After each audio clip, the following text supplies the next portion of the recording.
Happy Sunday once again, everyone. November 9th, 1997 was a tough day for me.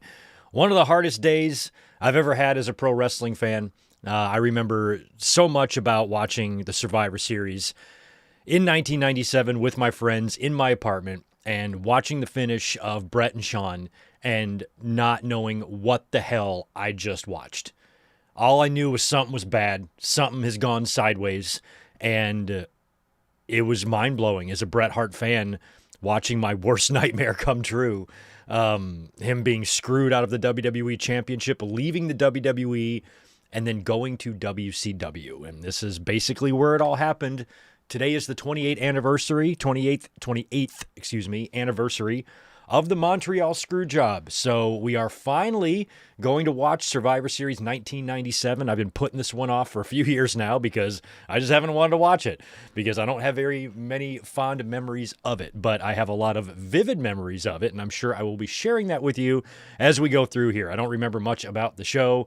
Else other than that, I remember the Kane and Mankind match, all these gang rules, Survivor Series matches, Owen and Austin back in the ring for the first time since the pile driver. And then, of course, the main event, which was just an absolute fucking mess. So, yeah, Survivor Series 1997, the Montreal Screwjob. We are watching that one tonight. We will get going on this one in just a minute. Just want to say hi to everybody. Thank you so much for being here. Let me make sure I can be seen and heard. All right, we are looking good there. Right on. I'm going to do some hellos and shout-outs and whatnot, and then we're going to start watching the Screwjob here. You guys know what to do. We watch everything over here on Peacock, unless a show happens to be on YouTube. We'll watch it over there.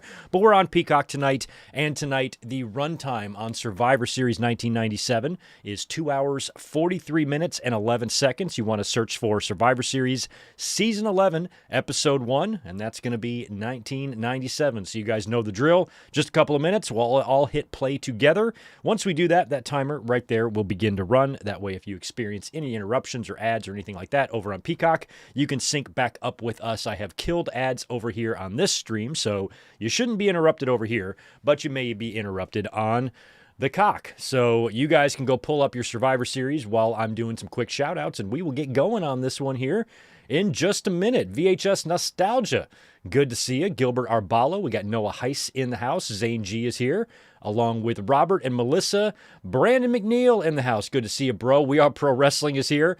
You found out Brett was leaving the night before when I went to my second ever house show in Detroit. That's right, which ended up being Brett's last WWF house show. You were at that show, huh? You were there in Detroit. Did he work with, who did he work with that night? Was it Taker? Might have been Taker or maybe even Mankind. I don't remember. But wow, you were in Detroit for that. That is crazy. That's interesting. We Are Pro Wrestling because I'm assuming that show was at the Joe, right? I was at the Joe for the night that the Warrior no-showed in 1996, and he got fired heading into International Incident. I was at that show, and I was backstage. So that's very cool. Detroit has had some eerie shows preceding big events. That is very cool. Good to see Mike Rouse as well. Fox Star Killer is in the house. Just got done watching Hardcore Heaven 97. That's cool. I'm actually 3 months away from this show in my timeline. Nevertheless, here to watch it. Right on. Good to see Zombie Fighter 89. Good to see you, Jacob. Oh, check it out. Brandon McNeil, our boy, is hooking up 5 people with channel memberships. Welcome to the family, Matt, Chuck J, Hockeytown Arcade, Jay Lambo, and Kennius Cage. Takiro Kennius Cage. All being hooked up with a membership, courtesy of Brandon McNeil. Perfect timing because we've got a lot of holiday members videos planned. I'm looking forward to it. George Morris is here as well. Thanks for that $5, bro. Hey, Greg, how are you doing? How is Tito and Elizabeth? Survivor Series 97. You got 10 out of 10 on this show. Where were you watching? From me, Indiana, big topic at school the next day. Well, I was 2 years removed from high school. This was the year I turned 20. I turned 20 in 1997. I graduated in 1995. And I was watching this in my third apartment. So by this point, I had been living in my third apartment. I was living there by myself, and this was just a few months before I got my big 50-inch big screen TV on the wheels. The first show I ever watched on that TV was King of the Ring 1998, but I still had my little, I guess it was a 23-inch or 24-inch Magnavox TV and one of those like particle board entertainment centers you would buy from like Walmart or wherever back in the day. And I had a very little TV, and that's where we watched it. And at the time, I was living on my own, so money was a little bit tight. And I had finally, just about 6 months earlier, decided to kind of stop calling wrestling hotlines and, subscribing to the toilet paper torch and things like that. Any sort of money I could save, I was doing that. And I told myself, okay, no more hotlines for a little while, because I don't want to waste this money on my phone bill when, rent is expensive and whatnot. And it was during that time that all the news started breaking about Bret Hart leaving WWE for WCW, and I didn't know about it because I had just temporarily stopped following backstage news to try to save some money. And so when I watched Survivor Series, we were like, what the fuck? I remember we got on the phone and called a guy that we knew, somebody we went to high school with, or I went to high school with this kid's sister, and my buddy knew the brother. And he goes, hey, let's call him. He's always following what's going on. We call him on the phone. I don't remember his name. And I'm like, what? Daniel or J-Dog, if you're watching, maybe you remember. And I call him on the phone. I'm like, what in the fuck was that? And he's like, you didn't know? Bret's leaving. He's leaving WWE to go to WCW. And I'm like, huh? And it was just, it's a fucking nightmare. It's like my worst nightmare. I'm like, how did I not? The one time I stop and take a break from watching or paying attention to wrestling news, and ever since then, I never stopped again. I'm like, well, that's the last time I ever do that. From now on, I'm paying attention to shit, because if I would have known that going in to Survivor Series, I'm curious what my demeanor would have been. But I was going into this Bret and Shawn match thinking everything is normal. I have no idea, no earthly idea of what's been going on behind the scenes with Bret and Vince. No clue. Didn't learn that until after.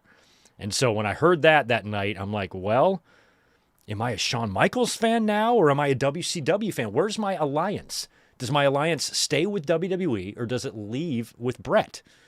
It's a tough spot for a 20-year-old wrestling mark to be in. Be happy you weren't my age when this was all going on. It was very traumatic stuff. So yeah, lots of memories. I'm sure I'll be sharing more with you as we go on here. But let's hit play here in just a second once I finish these final shout-outs. Jay Richter, good to see you. Fiction Rumble is here as well. So is Ricky Zalbadar. Ray Frand, good to see you. Domo97 is in the house. Okay, the main event of that Detroit house show was Hart Foundation versus Taker, Mankind, and Austin. Cool. Just Smitty, Young 30. We got the Juliet here as well. David Hosea, good to see you. Wade and Zach. What's up, bro? Going to be seeing Zach in just a couple of weeks as we are heading to Survivor Series at Petco Park. That's going to be fun. Appreciate the $2. Who's doing the screwing in this one? Yeah, that's up for debate. Alan Carter, good to see you as well. Feel like I probably missed a few. David Brown, not sure if I got you. Eric Guzman is in the house as well. Bears 546. And anybody else saying hello, thanks for being here. I know I'm flapping my gums. We need to get going on the show. And let's get going on it and hit play. So we're going to go 3, 2, 1, play. That's how we do it here, all right? Let me just position my fingers. One over here, one finger here, one finger there. I kind of like the way that sounds. All right, we're going to go 3, 2, 1, play. Okay, guys? Let's rock. 3, 2, 1, play. All right. Ooh, I'm right on the money. All right, here we go, man. Holy crap, what a year 1997 was. The summer was so fun, and, man, the wheels were just coming off here. Brian Pillman dying, then the Screwjob.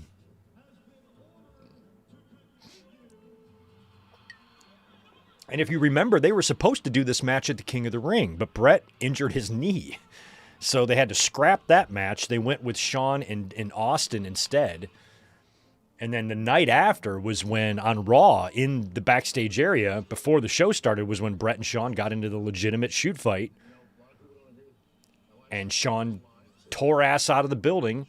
A lot of people thought he was going to drive straight to WCW and walk out on Nitro, which was like in Boston that night. And I remember at the time thinking that was it. That was the end of Shawn. We were never going to see him in the WWE again. And then he suddenly came back. And not only did he come back, he's working with Bret. He's the referee at SummerSlam. And And all this, this unsafe working environment, all that bullshit that we heard about Shawn, all of a sudden that seems to be gone now, and Brett is the one that's leaving. So I've always been under the belief, or of the belief, that Vince McMahon, after that fight with Brett and Shawn wanted to leave, that Vince said, just stay and I'll get rid of him. Like Vince understanding that I can't keep both of these guys. One of them has got to go. There's probably more mileage in Shawn, or at least that's what Vince thought at the time. And so he chose Shawn. And then right after that was when he spoke to Brett in September at Madison Square Garden, said he wanted out of his deal, and basically told him to go to WCW. Vince would have preferred Brett go to WCW than Shawn. And that was a Vince call, I believe. So I believe Shawn was like all set to, he just wanted out no matter what. And then Vince said, what if I get rid of Brett? Will you stay? I believe that's what happened.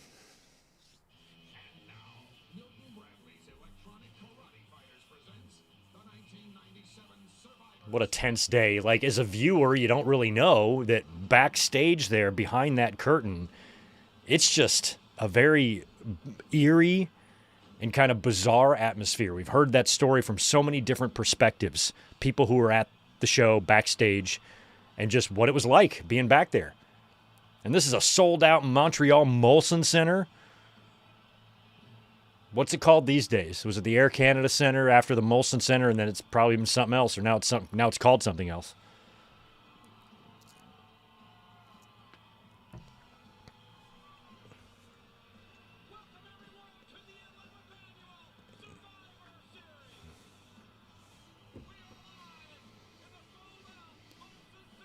Oh, no kidding. I did not know that We Are Pro Wrestling, the same night of the Brett Shawn backstage fight, was the Piper Nash backstage fight. That was the same night? That was the same Monday? That's wild.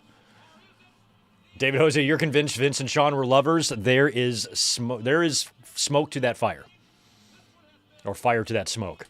There's some evidence to that, and I kind of believe it too.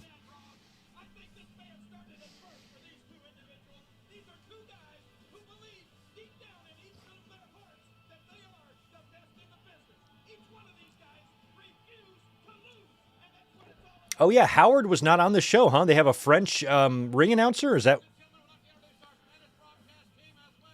Tito Santana had a... Wow, I didn't know Tito was on... I did not know that Tito Santana was ringside for the Screwjob.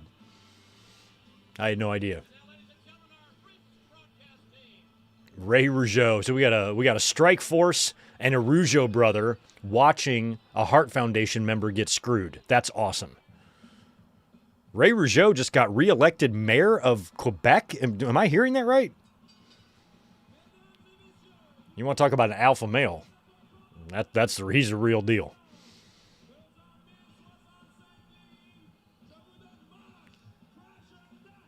The Headbangers. Okay, so Mosh and Thrasher have got their boombox, and they're with the new Blackjacks.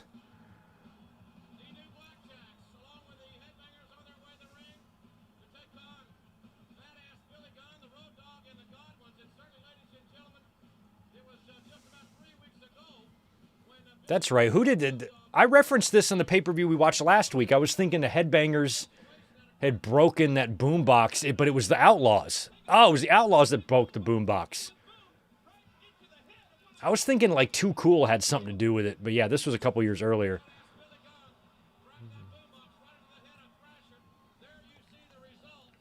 And I'm about to be at Raw in just a couple of weeks after this show. The first show after Rick Rude leaves, I'll be there. And that was when the Outlaws won the tag team titles from the Road Warriors.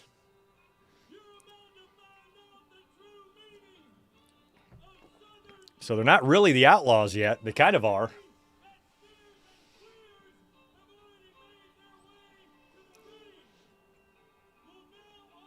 Texas, only steers and queers come from Texas.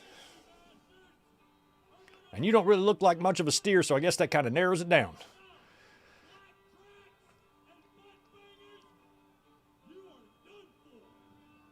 This is as raw and early Outlaws as you get. They are cutting their teeth.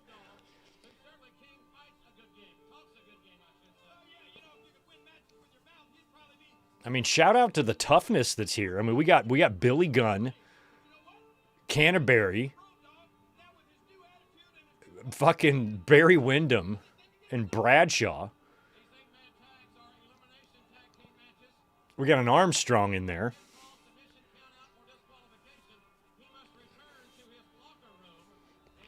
I know they had a really, really good house for this.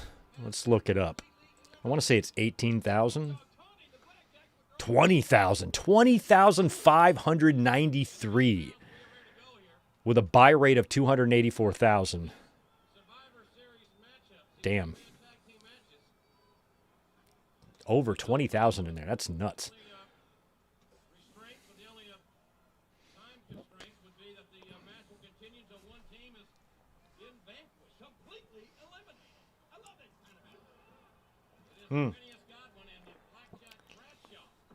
David Hosey, with my Canadian flag, the apartment that I was living in at the time had a Canadian flag hanging in it. I went to the Army-Navy store and bought one and basically hung it as Heart Foundation merchandise. You know, I had a friend come over like, what's with the Canadian flag? I'm like, it's a wrestling thing.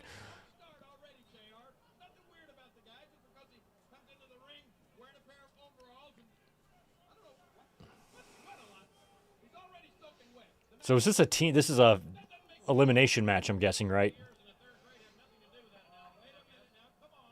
Because it is Survivor Series. All right, we got Wyndham and fucking Phineas here.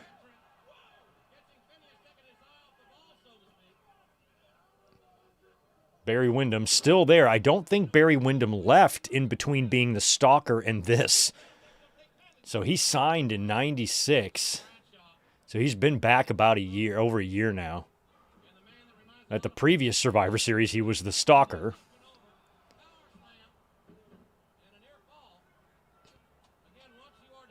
And I didn't hate the new Blackjacks team. You had two good wrestlers, big guys. They're both related to the original Blackjacks, or Wyndham is anyway.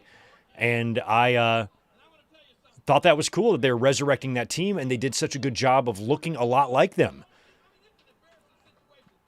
And I think Bradshaw and Wyndham are every bit as good in the ring and capable as Lanza and Mulligan were. Lanza and Mulligan couldn't do anything that Wyndham and Bradshaw couldn't do. So I thought they were a pretty solid replacement.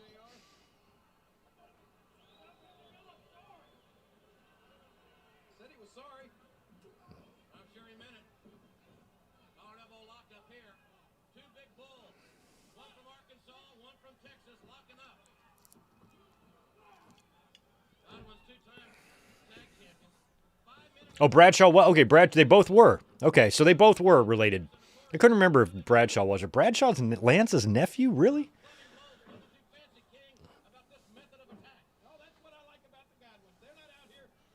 How come they never pushed that? Like, when he came in as, like, Justin Hawk Bradshaw, why didn't they mention that?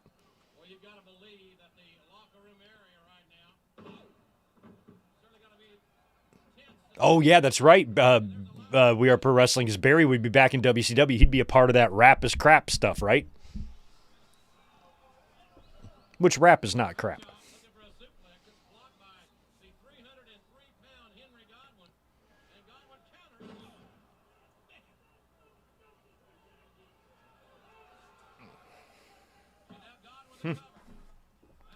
I mean, I've never gone back, guys, and watched this pay-per-view ever. I mean, obviously, I've watched the finish of the Montreal Screwjob, or of the main event, I should say, a million times in my life, but I've never watched this pay-per-view. It's just been a bad memory. I think the last pay-per-view watch-along that we will ever do on this channel, the final pay-per-view that we will get to, will probably be Over the Edge 99. That'll be the final one we ever do. Oh, and there goes Henry O. Godwin. He's Henry eliminated. So when I'm 80 years old and we're still doing watch-alongs and there's no pay-per-views left to do, we'll fire up Over the Edge in 1999.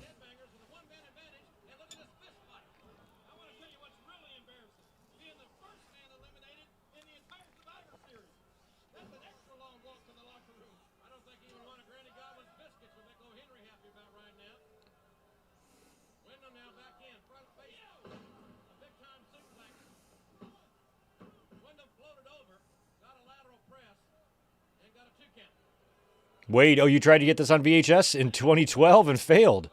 I have this. I actually have this one. Survivor. I think it. Fuck, I can't look behind me and find it anymore. At the old house, I can just look back there and grab it off the shelf.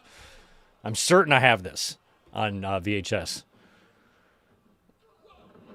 I remember buying it on eBay just for historical purposes, just to have myself a copy of it. I have all the WrestleManias, Rumbles, and Survivor Series on VHS, and I'm missing like one SummerSlam.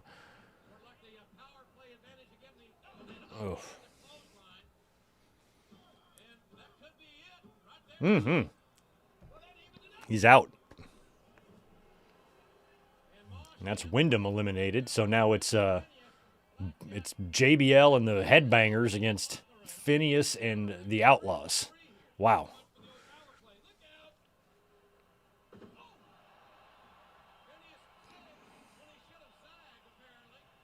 Yeah, you can't zig when you're supposed to zag.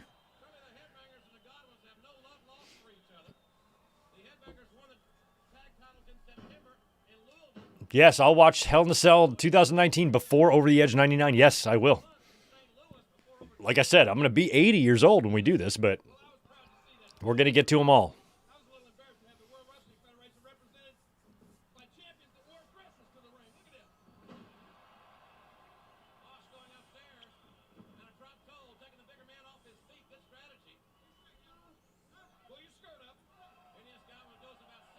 I had no computer at this time. It was just me in my apartment and my TV and my VCR and my cable. I had no cell phone, no computer, no nothing. And my phone. Telephone was a big deal in those days. You did a lot of talking on the phone. Right over my phone, I had a little piece of paper taped with all my friends' phone numbers and everybody I knew. And back when you had to memorize numbers and shit.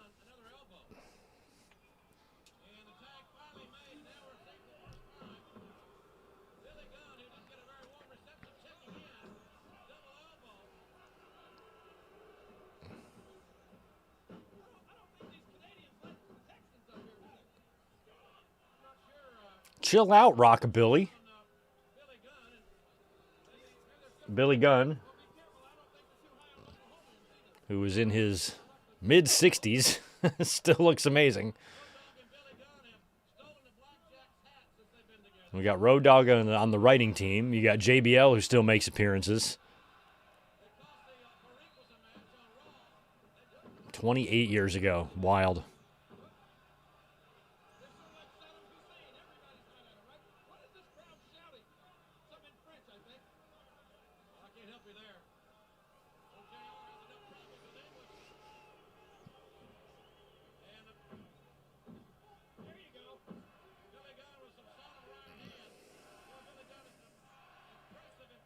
Back in the 90s, there was area codes back in the 90s, but if you were making a phone call inside your area code, you didn't have to dial the area code. But there was definitely area codes. But if you lived in Florida and you wanted to call Ohio, you'd have to call the area code first and then the number.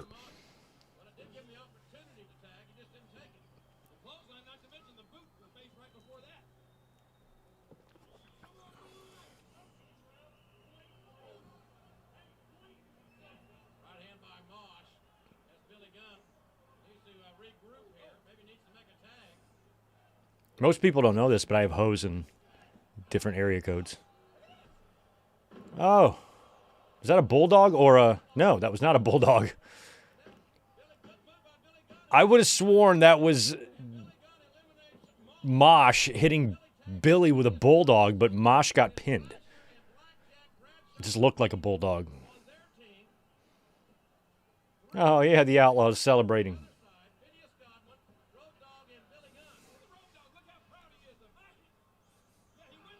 Yeah, look at this. This is not a bulldog? Okay, so they did show that. Billy did counter that.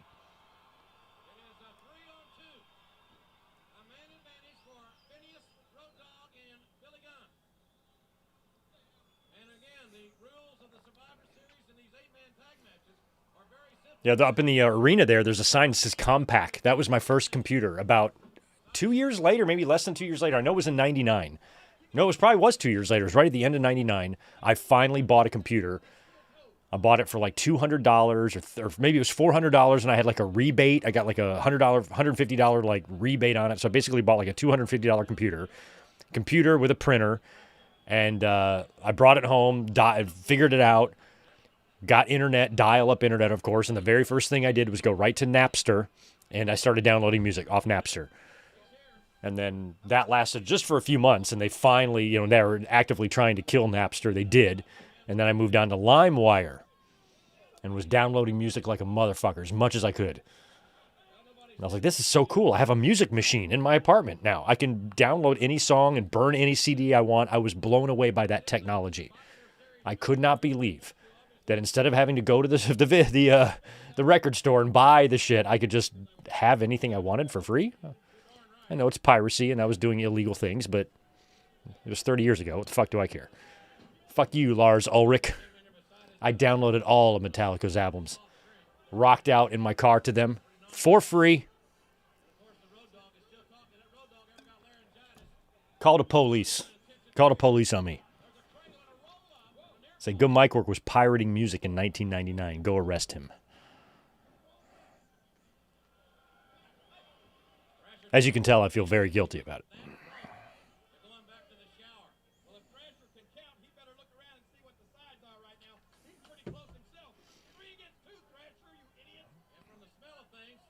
It is still 3 against 2.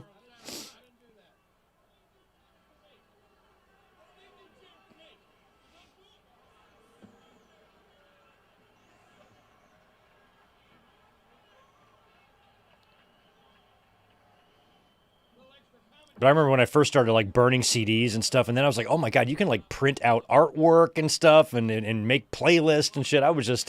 I could not believe that tech. Having to stay up late and wait for one of your favorite songs to come on the radio so you can record it onto a cassette tape. Those were my days. And now I have this machine in my living room that can just give me any song or album that I want. And granted, it took forever. If you wanted to download a song, sometimes one song would take a half an hour to download. Like, it took forever back in those days with dial-up. So it's not like you just click it and it was downloaded. You'd have to retry. It would fail. It would get 99% complete and then crash. There was all sorts of problems. But if you were persistent, you could basically get any song you wanted. Fucking dial-up.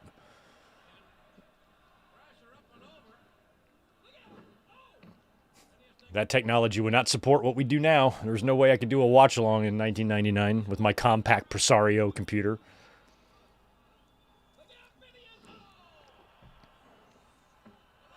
He's done. Phineas is done.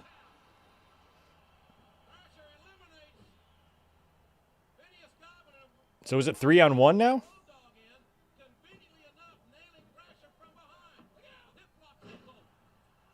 Or is it both the Outlaws versus a banger and a blackjack?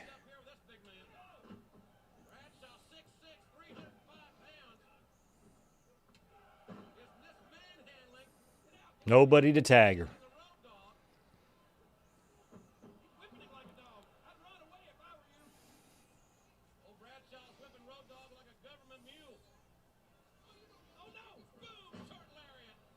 Oh, Road Dogg's, he doesn't have his little braids anymore.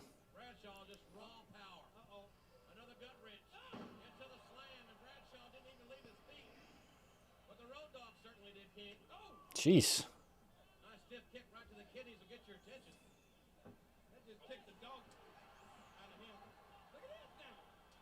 Oh, they're not going to roll up Bradshaw like this, are they?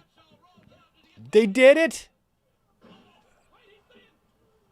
That was bad.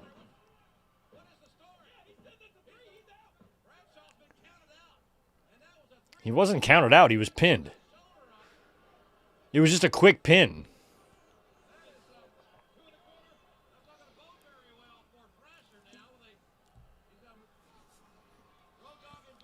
Yeah, it's not going to bode well for Thrasher.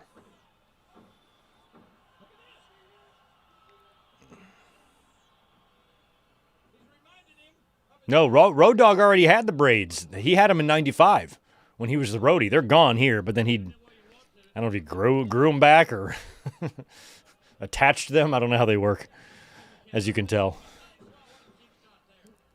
I don't think I'm capable of growing braided hair. I could try. Will this be enough of an unfair advantage to put Thrasher away? That's what you gotta love about Survivor Series. You get some unfair advantages. Who said life's fair anyway? Look at this. Pump handle. What is this? That's before he was doing his little humping action before he'd hit that move.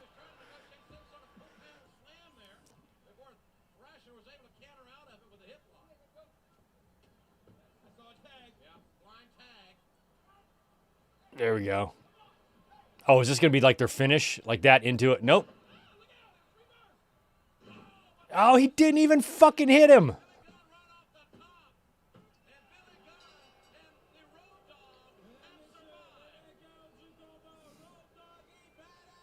Road Doggy, Badass, Billy Gunn are your winners. A winner is you.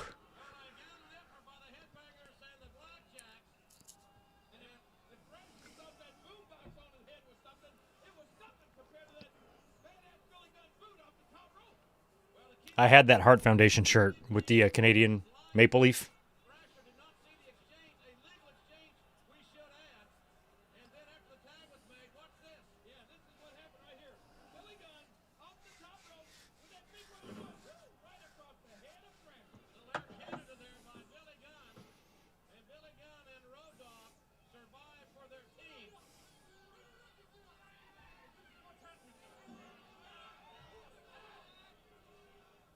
Black box worked with satellite. I never had a black box, but I think the point of the black box is to bypass all that stuff. So it shouldn't matter if you have satellite or cable. If you plug the black box in, it should work from what I understood of those devices, but I never had one or never saw one. Never had any experience with a black box. Oh no, these guys are still here, or they are here? So this is this B Squared leading the way? And I don't know who the other guy is. That's not Colt Cabana, is it? And then we got Kurgan, the Truth Commission. Now, do they still have the first guy, or is the Jackal in here now? Is this Don Callis' crew?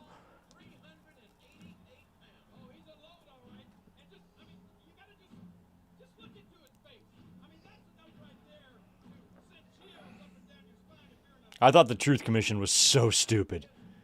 And the first guy that led them was some actor that Bret Hart met somewhere at a movie shoot or something.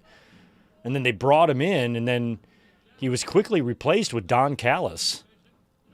There he is right there. I wasn't sure if they were here with the Jackal yet.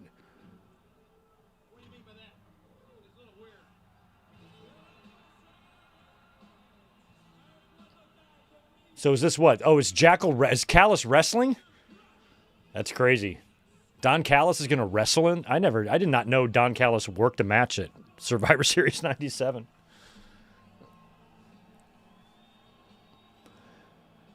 And there's Crush. Crush is on his way out. I would also be there in the building on the night that Crush left, and I would also meet Crush later that night at a Waffle House on his final night in the company before he headed to WCW as well. Bret and Rude and Crush, they all bounced.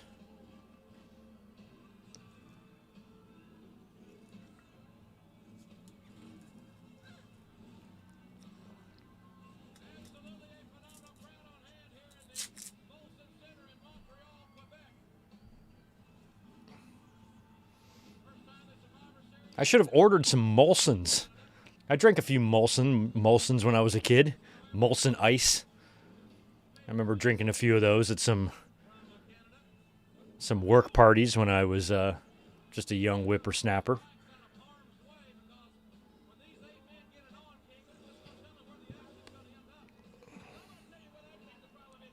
I don't know who the third one is. I don't know who he is. I know Kurgan, and I know Bull Buchanan.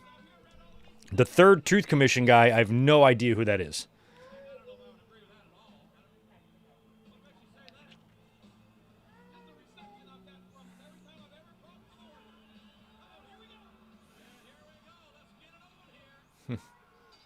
Yeah, we got the Harris twins, we've got Brian Adams, and we have Brian Lee. Brian Lee, of course, Chains. He was the fake Undertaker at Survivor at SummerSlam 1994. And that whole stupid angle. Oh, the Interrogator. That's what they were calling him? No, he's Kurgan. So it's all 4 members of the DOA against all 4 members of the Truth Commission. See what I mean about not going back and ever watching the Survivor Series? Why would you? Why would you give a fuck about this match?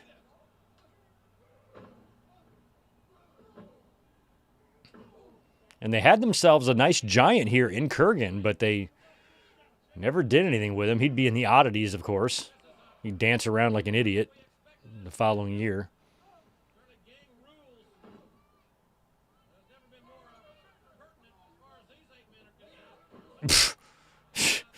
Shit's so stupid.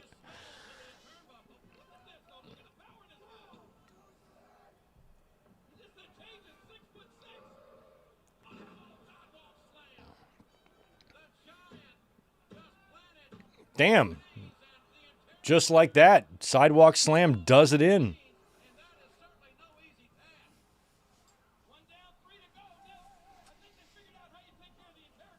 Bryan Adams, great Canadian singer. Hell yes. Bryan Adams is the best.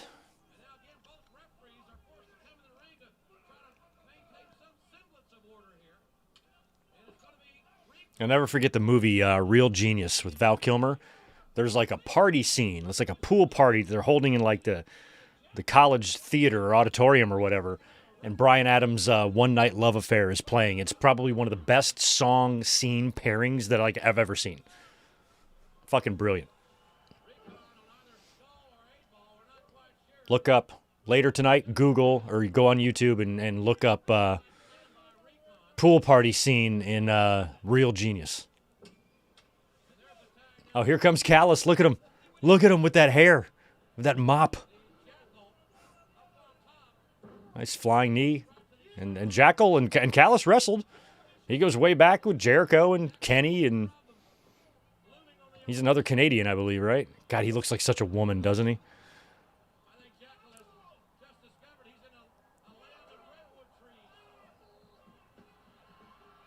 No, they got poor Jackal.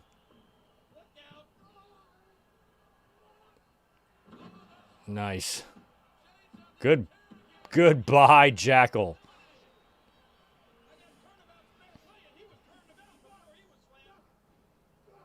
This guy kind of looks like LA Knight or something. Yeah. I forgot. I don't know who this guy is. This is the sniper. Who was the sniper? I feel like the sniper could have been like a fake Sting or something.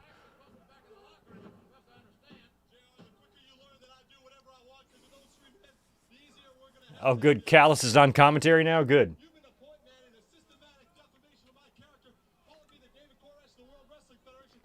David Koresh. Oh, my God.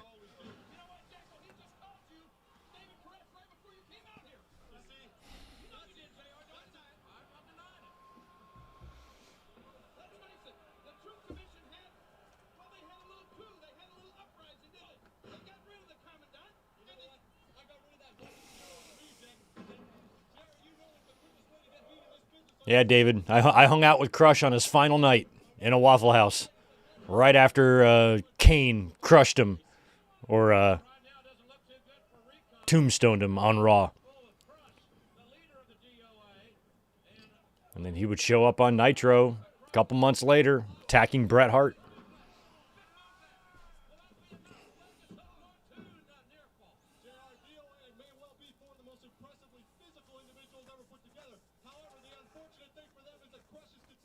And Crush would go and join the NWO a couple years later. The Harris twins would join. They'd go with Russo, and they'd become Patrick and Gerald. And neither one of them wanted to be Patrick. They would always claim the other one was Patrick, which I actually did get a kick out of that. It's one of the few funny things that WCW did at that time.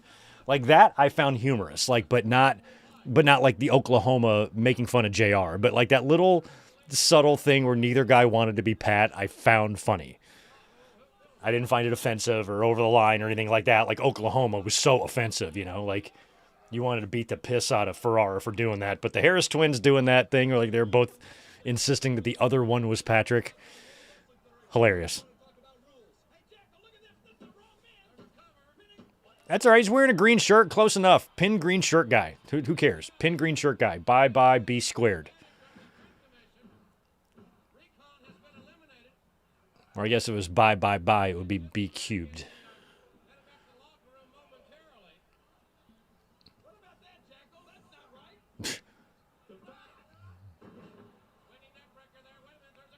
Yeah, he's done. What I do like about Survivor Series is that you get a lot of quick pins. Like just a straight lariat or a simple move will often result in an elimination.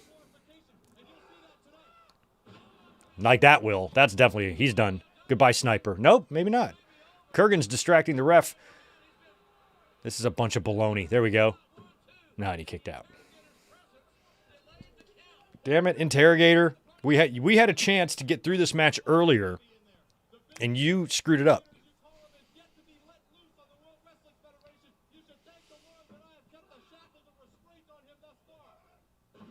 I think that's going to be it for one of the bald guys. Yep. Harris twin numero uno is gone.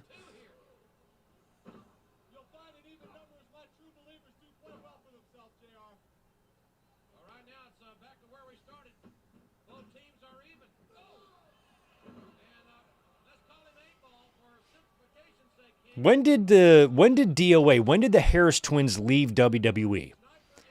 Because I forgot who told us. There's a story in podcast or shoot interview somewhere about the Harris twins' final night in the company where they kind of like cornered Shawn Michaels in the locker room and jacked him up against the wall or whatever.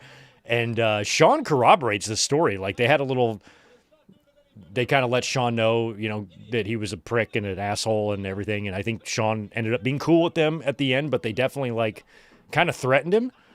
But if they were there past WrestleMania, that means that confrontation happened after Shawn was out of the ring.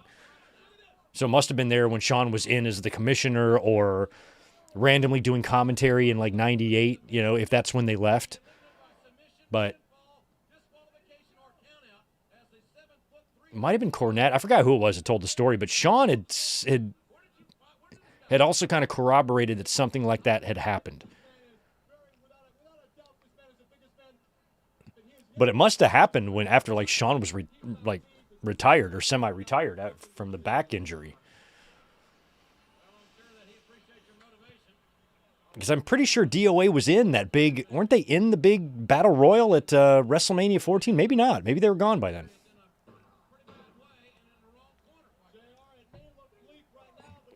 Oh, so they were there through 98? All right, well, they were there until 9. Okay, so then it had to have been that.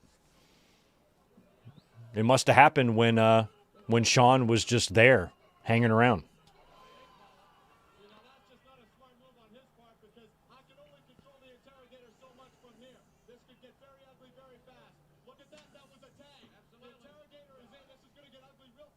Oh, today is the anniversary of the fall of the Berlin Wall. I remember watching that on TV. I remember all that stuff. I remember like having to kind of discuss it in school and stuff, and teachers kind of explaining to us kids what it meant. Who did they pin? Fucking Callous on commentary with that hair. All right, so it's Crush versus the Interrogator. Something tells me the Interrogator here is going to win.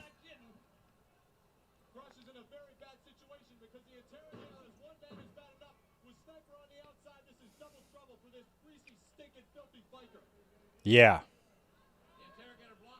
I don't think Crush has ever been on a winning team at Survivor Series. 1990, he would have lost in the when there were still 3 members of Demolition. Next Survivor Series I remember him being involved in, I think was 93, which I believe he also lost because that's when he was feuding with Savage. Oh. I don't believe he was at Survivor Series 94. Yes! Sniper gone. Oh, so it is now. It's one-on-one. He definitely wasn't at Survivor Series 95. He was at 96. I think his team lost in that too. And there it is. The Interrogator.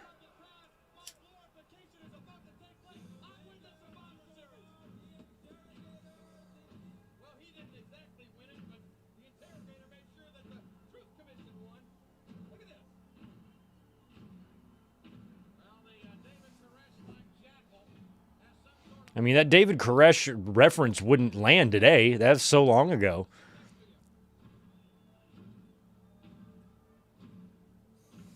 I tell you what, we're going to see great things from the Truth Commission, in my view. Here's another look at it, King. Well, you got crushed. You got the next to the last member of the Truth Commission. But before he knew it, just like all of the rest of the members of DOA, he fell victim to that big, crushing sidewalk slam. Well, ladies and gentlemen, everybody is wondering what's going to happen in the All right, goodbye, Truth Commission. Get out of there. Montreal are no different.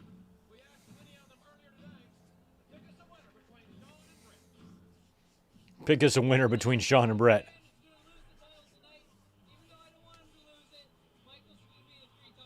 The main event? Shawn Michaels, man, big guy. C'est le meilleur de la gang. Il n'y a pas d'autre meilleur que lui, c'est Brett. C'est notre Bret Hart is going to win, whether he wants to or not. Shawn Michaels va gagner contre Bret Hart parce que Shawn Michaels, il est d'une génération X et numéro 1. Hours just to see him win and kick Bret's butt. I wonder if these fans are any of these fans know that Bret's leaving. We will follow Bret Hart all the way. Shawn Michaels is going down in Montreal tonight.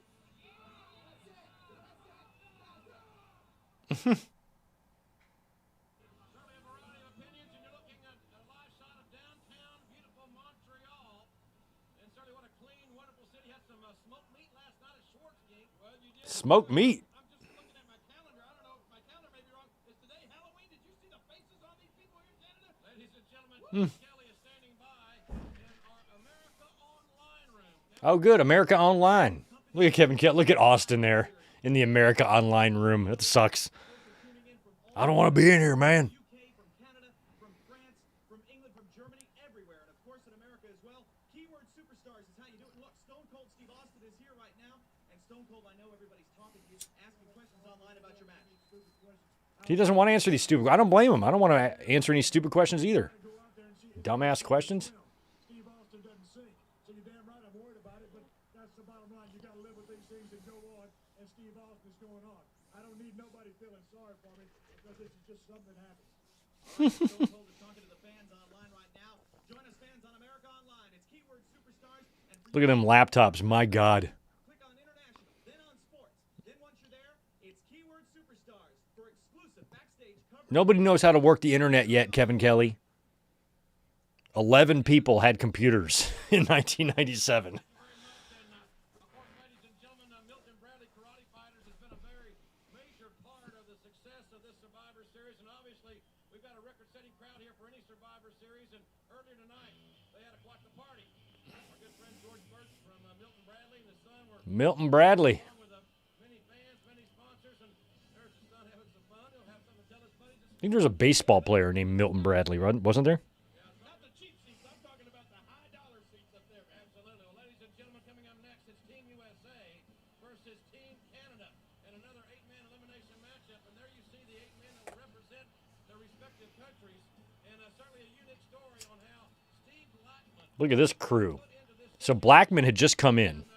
We're going to take you back. As a matter of fact, the last Monday. And these guys kind of all tied in a little bit to the Hart Foundation stuff because Furnace and LaFon were kind of teaming up with them. This is Blackman's debut, I think, right? Right here? by the name of Steve Blackman, There he is. the Ring King. Yeah, look at this guy. I mean, Watch Neidhart here. I remember this. Watch Neidhart. he knows karate, jiu-jitsu, and Maybe not. There's some sort of match where Neidhart makes me laugh. I think it's Neidhart and Shamrock, actually, not Blackman.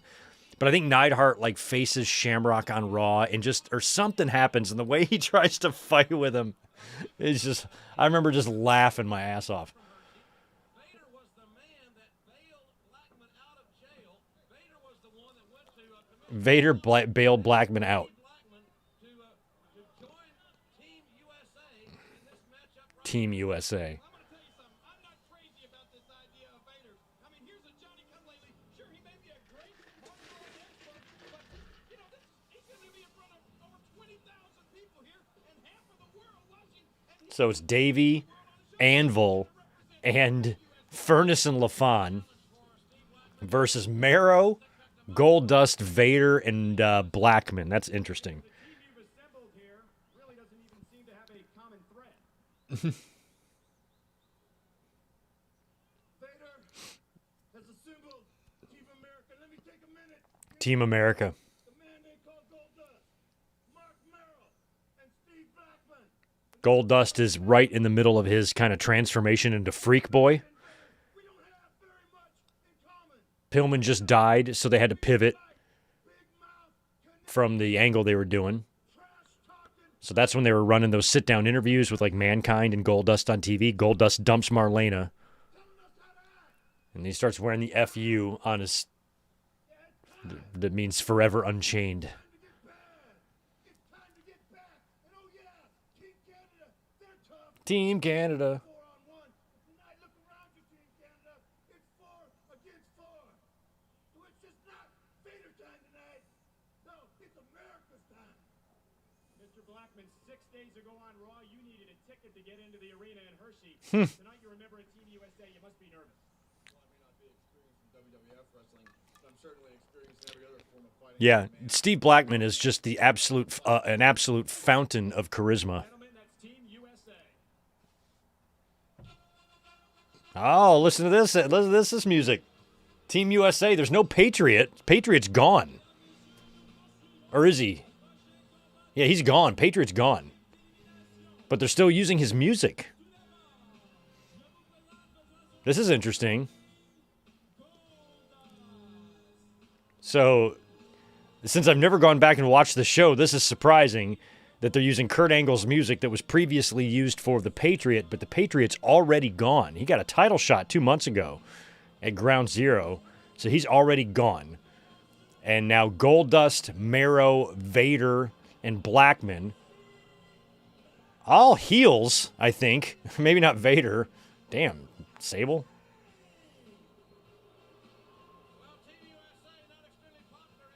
I never knew that this match, all these guys came out to Kurt Angle's theme. It's very interesting and very fun. Well, now they know how I feel. That's the same way these Canadians have treated me every time I've come into their country, and it's with very, very little respect. Well, no doubt the Team Canada will get a tremendous amount of respect. That means that FU is forever unchained, by the way. And Michael Cole, ladies and gentlemen, we understand as Team USA readies itself. Yeah, I forgot why Patriot was out, if he had left the company or if there was an injury, but I don't remember him seeing him back. I mean, Patriot wasn't in the Rumble, so he's gone by this point. I just don't remember why exactly he left. What a short run. He was only there from, like, June to November. Shortest run ever. And he got a title shot on pay-per-view. We'll be victorious. Doug Furnas. Doug Furnas What's there to glorify? I'll tell you what they're and Dan Crofat. They're about drug, crimes, slime, and now they have their new degenerates. Well, I used to be proud to be an American, but tonight I declare my independence. They say America, love it or leave it. I left. Oh, that's right. Furnas isn't American. He's a power lifter, by the way, as Jim Ross would constantly remind you. High school playing football for the Commerce, Oklahoma Comets. What a turnaround for Doug Furnas. Of course, Bill LaFawn lives in Calgary. Come on, JR, talk about Furnas being a power lifter. He's going to mention it if he's not already.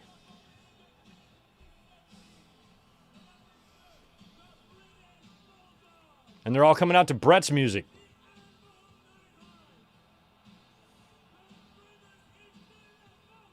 I mean, it's not only the last night for Brett, it's the last night for Davey until he'd come back in 1999. It's almost the last night for Anvil. That's another show I was at, the same one, in Raw in a couple weeks. Anvil's last night. He comes back to briefly join D-Generation X, only to be turned on by them.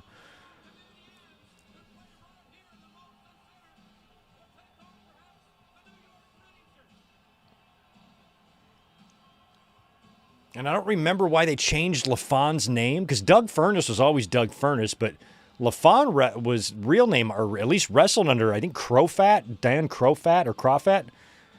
But he was Phil LaFawn in WWE. I don't know why. I don't know the story there.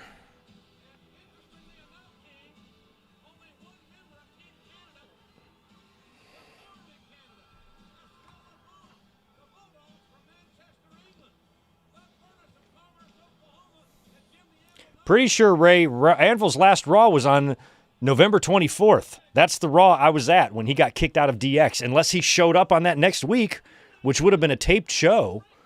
Because I think I was at that one too.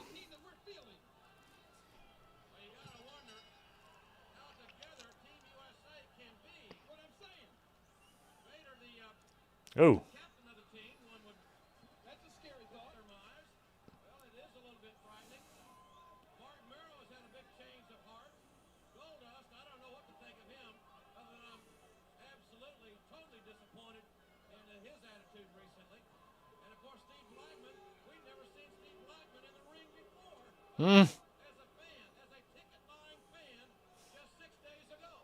Ooh, let me go get another cold one for this match.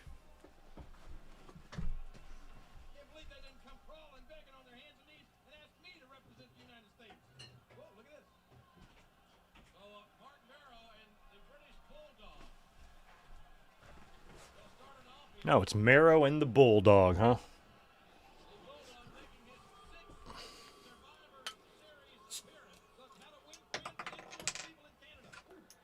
You know, I'm doing this coming Thursday, I'm going to be dropping a 20-year anniversary Eddie Guerrero video. And when I was making my notes for it, I didn't realize this match happened, but there is actually a Johnny B. Bad versus Eddie Guerrero match on Nitro right in the beginning before Mero came to WWE that I kind of forgot or didn't know existed. I'm like, holy shit, that's kind of cool. Johnny B. Bad and Eddie Guerrero. And I'm pretty sure Eddie beat him.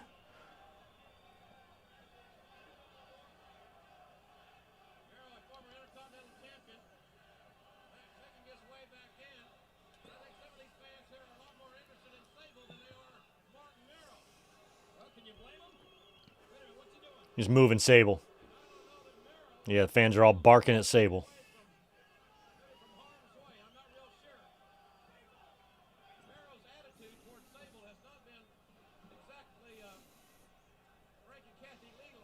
Yeah, Ray, this Thursday, November 13th, will be the 20th anniversary of Eddie's death. 20 years. Crazy.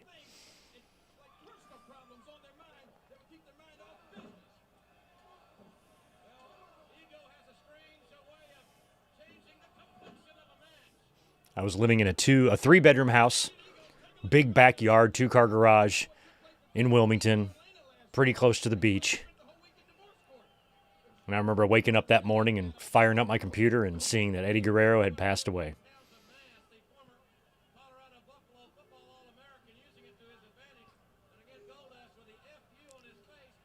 Jesus.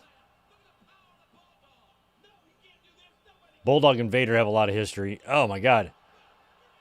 Going all the way back to Camp Cornette and even prior to that in WCW.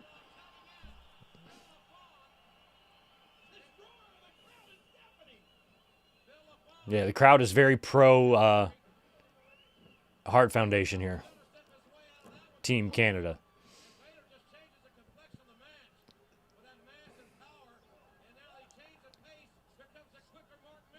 I mean, you got a lot of tough guys in that ring right now. I mean, Vader is a stiff fucking monster who played football. Mero is a boxer. Blackman, we know, can kick ass. Furnace and LaFon are definitely tough. Anvil also played pro football. And you know Davey can handle himself. There's probably not a weak link out there. And Dustin Rhodes, you know, he had a pretty famous dad. I forget his name. But his dad won a championship or two. Relatively well-known guy. I forget his name.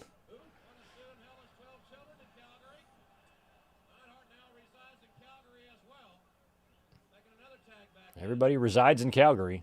Pretty far from Montreal. Montreal to Calgary would probably be the equivalent of, I don't know, Albany, New York to what, like Bozeman, Montana or something like that?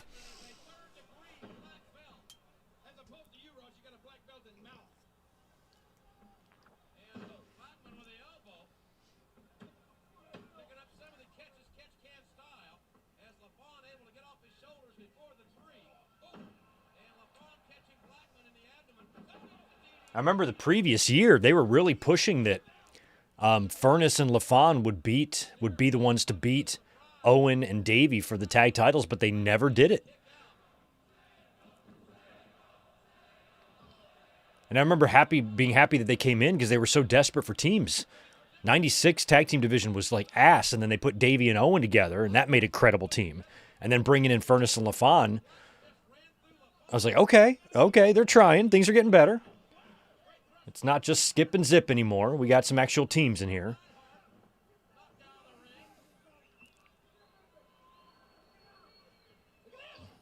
There goes LaFon. Look at him crawling.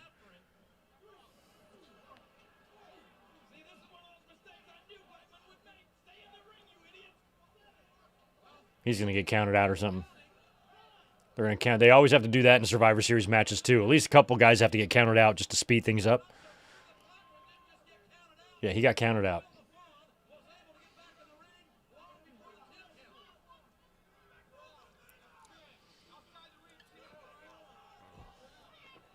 I like they're playing it off like Blackman doesn't get the rules. I don't understand.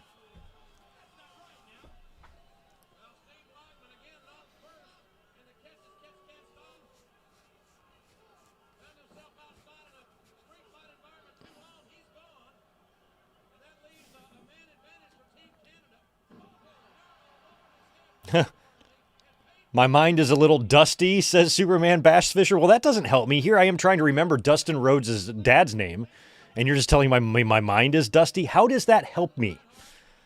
You're not helping me remember his name at all, asshole.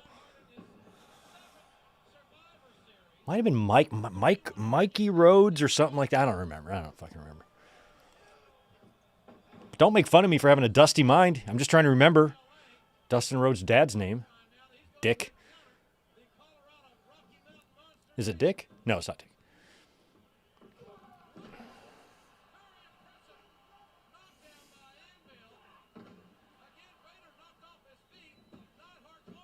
No, we're not pinning Vader like that. I refuse. Because I feel like anything can happen because I never went this show. Oof, brings back such horrible memories. Oh, Vader. Ooh. That elbow. Vader's been doing that his whole career. That elbow between the legs, and I don't understand how... Oh, Anvil's gone. I don't understand how anybody takes that move without, dying.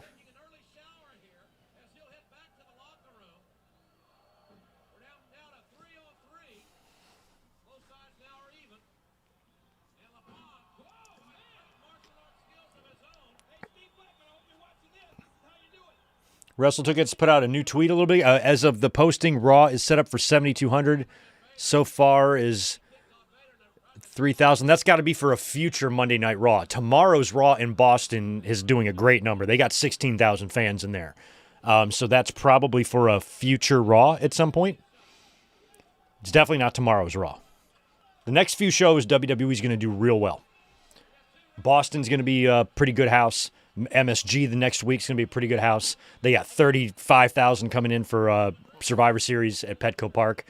They're going to have a fine November, and a good house for Cena's final match.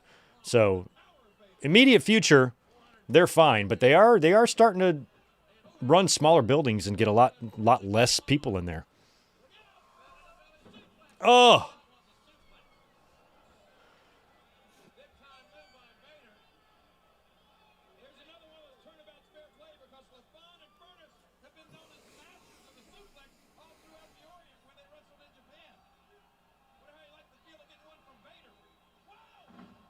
That's it for Crowfat. Bye. I love Bulldog's back of his tights. Dog. Here comes Doug Furnace. Dropkick. Watch. Dropkick. Furnace has a tremendous dropkick, but that one looked like shit. Zane G, appreciate the 5. Yeah, Furnace and LaFon, they were part of the working deal with Paul Heyman and ECW, you're guessing. I think so. I think they were kind of sent there maybe after this. I think they were there a little bit after this time period. So they might have been kind of sent there the way Al Snow was, or they might have just been let go and picked up over there. I don't know. I don't know how exactly that worked.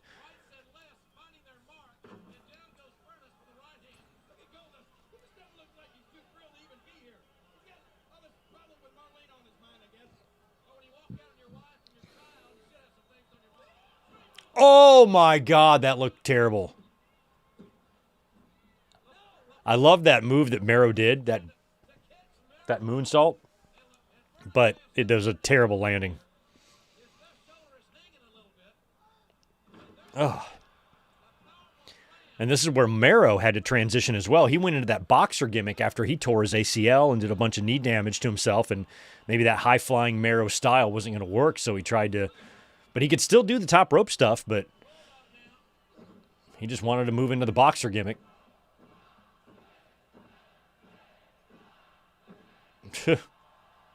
Mero.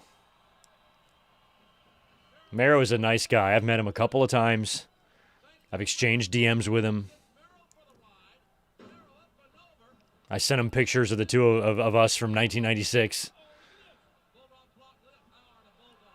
I remember when I met him the second time, like he remembered my dad's name and shit, remembered my name, you know, just such a cool guy.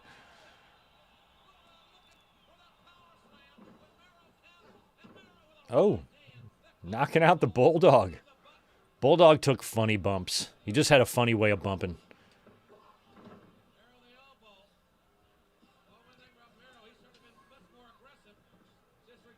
I felt like Bulldog took bumps the way Flair took top rope slams. He just had a sideways land to him. Nikolai Volkov, another guy, took funny bumps. I'm trying to think who else bumped funny. Funniest bumpers, definitely Davey and Nikolai are up there.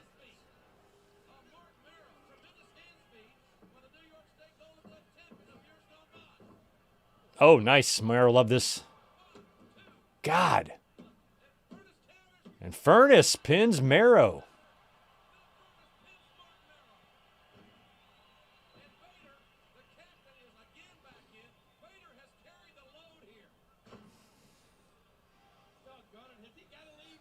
Yeah, Sable, you can stay.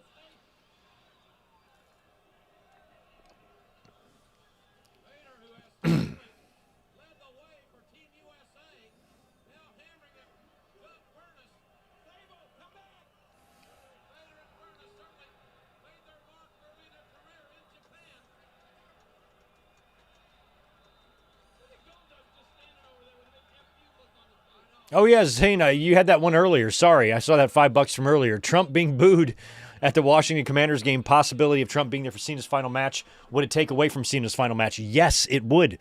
And I joked about that today. I'm like, by all means, WWE, invite this fucking moron to the show and have him be booed, you know, just like crazy, and just have his presence there be an overall distraction to what the night should be about, and that is John Cena and his final match. And if they go through with that and they have him there, and of course he's going to be booed or he's going to have a very, you know, loud and possibly mixed reaction, but you are going to hear the boos. It's not a UFC crowd. You know, WWE crowd is not the same crowd as UFC crowd. It's not just 20,000 assholes in an arena. It's a wide array of people, and he's going to be booed.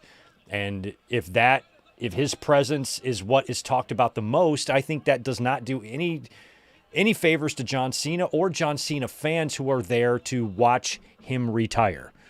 And they're going to inject politics into that. Extremely stupid if they do that. I mean, even if you support him, you know, it would just be like, you know, I was like, a lot of my fans don't, you know, I don't want to bring that energy in here. I don't want my last match remembered for that.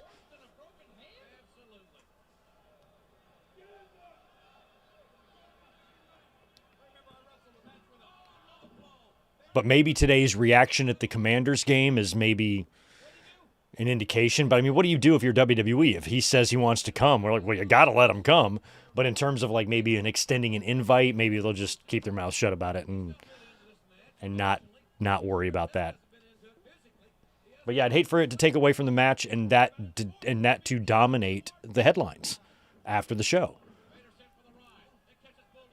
It's not going to be about Cena's final match. It's going to be about the Trump was there. And is that really what you want to be doing?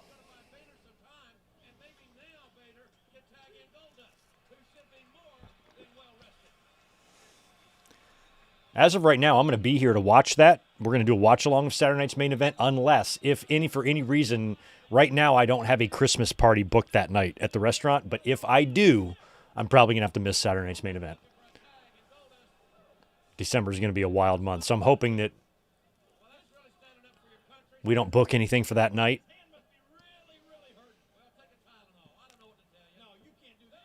Oh, God.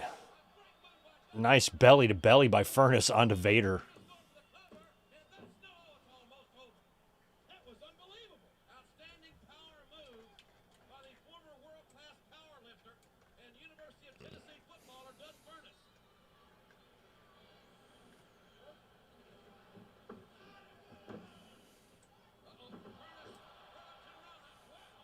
Mike Witt, appreciate the $5. Oh, yeah.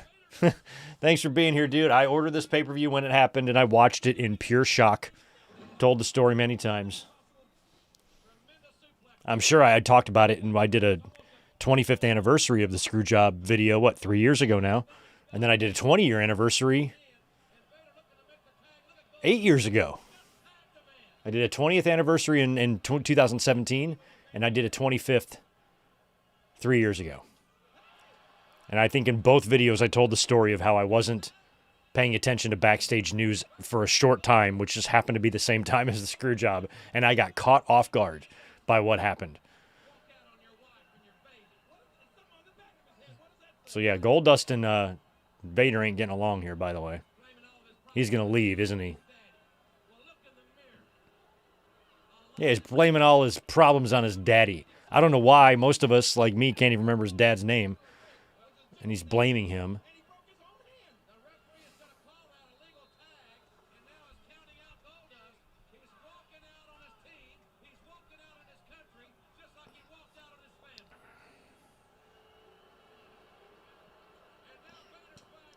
Is Vader going to be the sole survivor in this? I kind of like that. I'm happy for Vader. Oh, no, Bulldog's in there, too. I forgot Bulldog is there. So it's going to be Bulldog and Vader. Oh, no. Oh.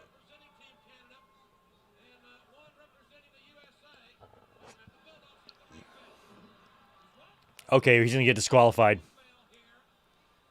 Or maybe he's going to... Oh, Team Canada's going to win in Canada? Okay, he's going to use the bell. And stupid Corderas with his back turned. Boom! Oh, that was so lame. And Bulldog is going to be the sole survivor. Right on. I can live with that. I like that.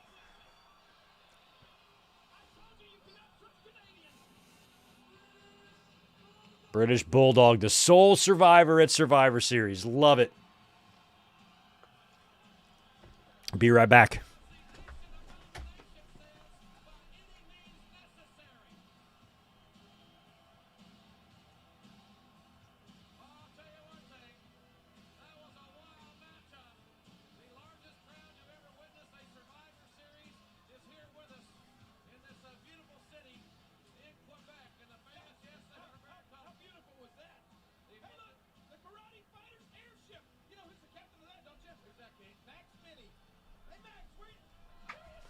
Oh, man.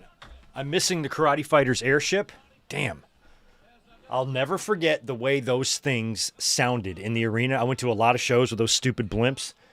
And just the motor of that thing, like, zzz, that buzzing. I remember it. I remember exactly how it sounded.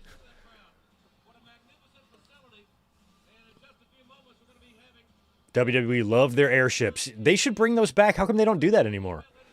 Some fan will probably try to grab it out.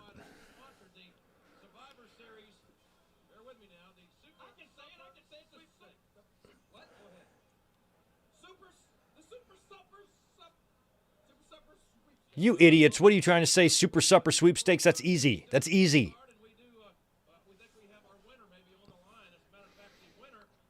You got a fucking crown and a cowboy hat here trying to pronounce shit. Jacqueline Cook, are you here?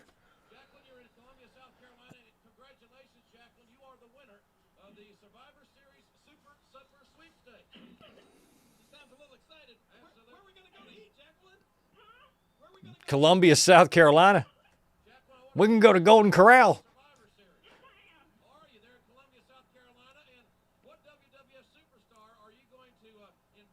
Stone Cold. That was so easy to predict. Yes, she's from South Carolina. She's a Southern person. They love Stone Cold Steve Austin.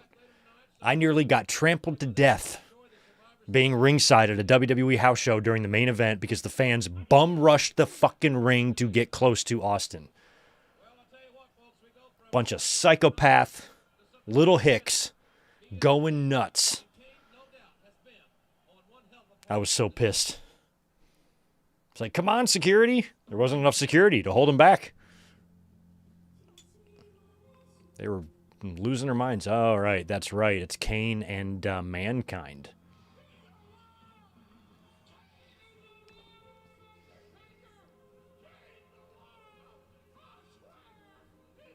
Kane is alive. So Russo-y, so soapy, you know. Your brother's a long-lost, presumed dead person is like soap opera 101.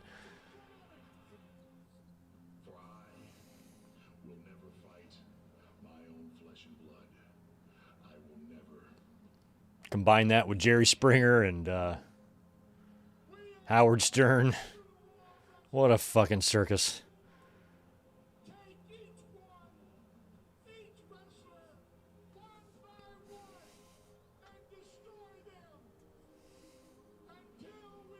Yeah, when I went to shows in the Carolinas for so long, so many shows, the pops for Austin and Tits were off the chain. Sonny, Sable, you get a hot diva out there, they go completely apeshit, and they do for Austin as well. But I would sit there in front of that same crowd watching X-Pac versus Jericho, and they're chanting boring. The fans in the South used to drive me crazy going to shows. I'm like, these fucking idiots. But I don't feel that way looking back. I feel I actually like and miss and now appreciate kind of the simplistic minds that they kind of had because they weren't so tuned in. Southern fans didn't give a shit about wanting to know what was going on behind the scenes. They were there to be fans. And, you know, a lot of times you'd still find your smarks, you know, in the Southern fan base, but for the most part, they're not dialed into that. They're still, you know, pure in that respect to where they just like what they like. They mark out for what they mark out for. And they don't overanalyze everything. They're there just to have a good time and hoot and holler and scream. And I think at the time, I didn't appreciate that. And I do now. So I feel like I unjustly maybe give some of the fans a hard time for kind of being stupid when I kind of, you know, the innocence of them. Is that Colette? Is one of those Colette? But the fans, man, they were so predictable. It was all Stone Cold, Stone Cold, Stone Cold.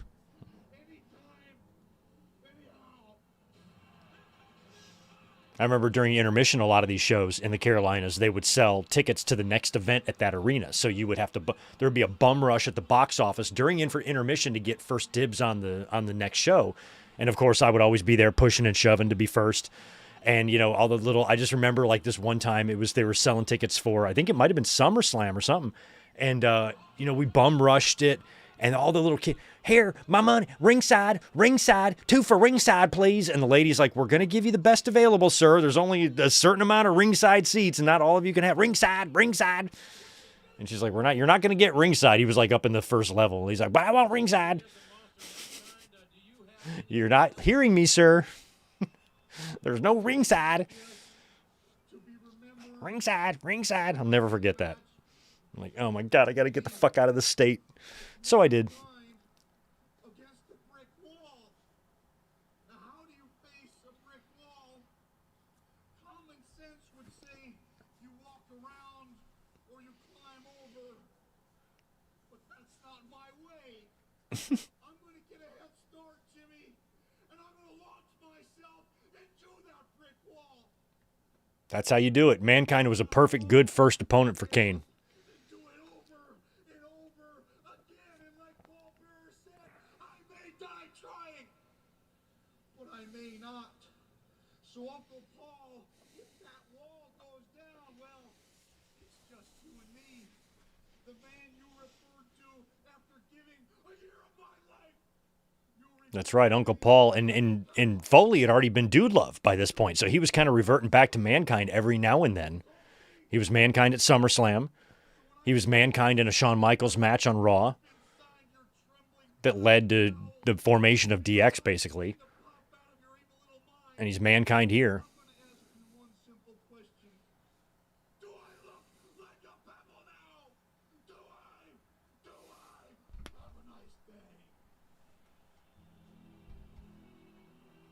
Oh, by the way, last week's Survivor Series got taken down for copyright. I think I had the volume too loud, so I've tried to play the volume a little lower. Usually it doesn't matter. And sometimes one gets taken down. I could fix all this by wearing headphones or earbuds, but I don't like headphones and earbuds.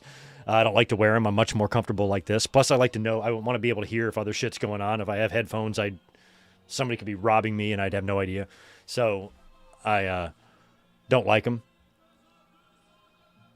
So hopefully we'll be safe on this one. But if you're wondering where last week's watch-along went, in the 3 or 4 years we've been doing watch-alongs, I think like only 3 to 4 videos have been taken down. So it's very rare. But it was all about a volume thing. Luckily, unlike, 12 years ago on YouTube, if something like this happens, you don't get penalized for it. It doesn't burn your channel or give you a strike or anything like that. They just take your video down and say, no. Even though a lot of this should all fall under fair use. It should not be taken down. But it's not even worth fighting it, because if you fight it and then it gets denied, the claim gets denied. For example, if it makes it to some person in WWE and they know that on my videos I talk bad about WWE sometimes, I might be like, fuck you. And then if your claim comes back denied and your appeal comes back denied, then you get a strike on your channel. So whenever I get a block or something, I just let it go. It's all good. Oh, because this first ever Kane theme.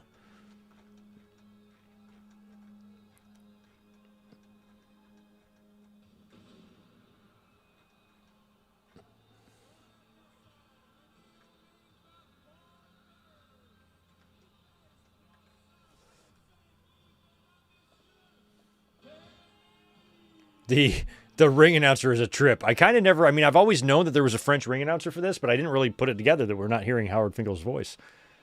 There's a couple super chats from earlier. Some more from Mike coming in. Thanks, dude, for 5 more. Wait, is our orange leader really thinking about going to John Cena's last match?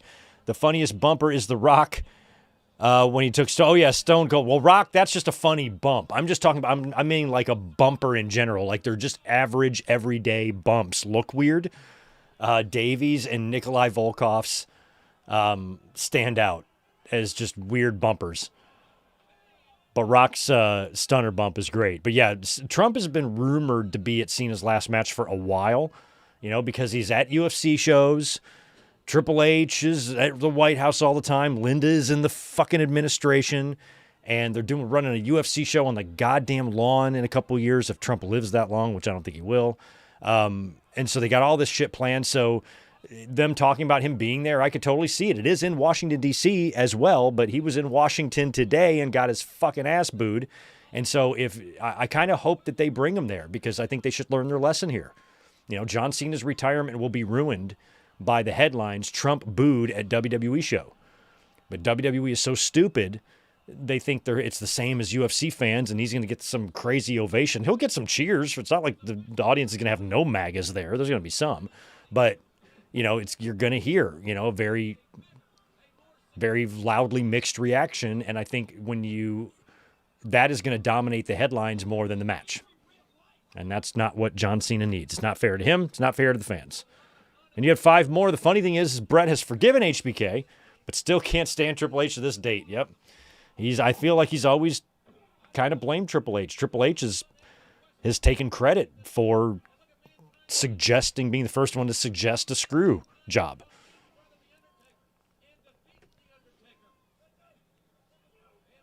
And in Wrestling with Shadows. Right there. That's the CD to Wrestling with Shadows right there. Julie Hart, she curses out Triple H backstage saying, you knew. He was like, I didn't know anything. She goes, you knew, motherfucker. And he did.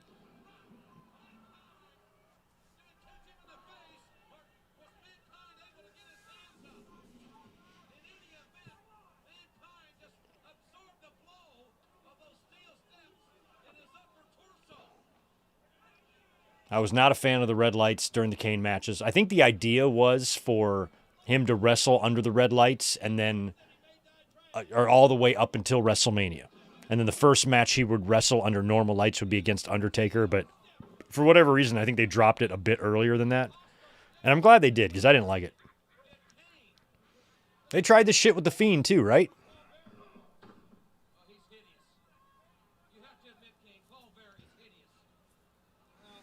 You got to admit, King, Paul Bearer is hideous. I love that.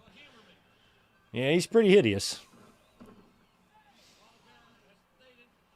You know, there's a shoot interview, like one of those Ring of Honor shoot interviews, sit-down deals with Paul Bearer and Jim Cornette.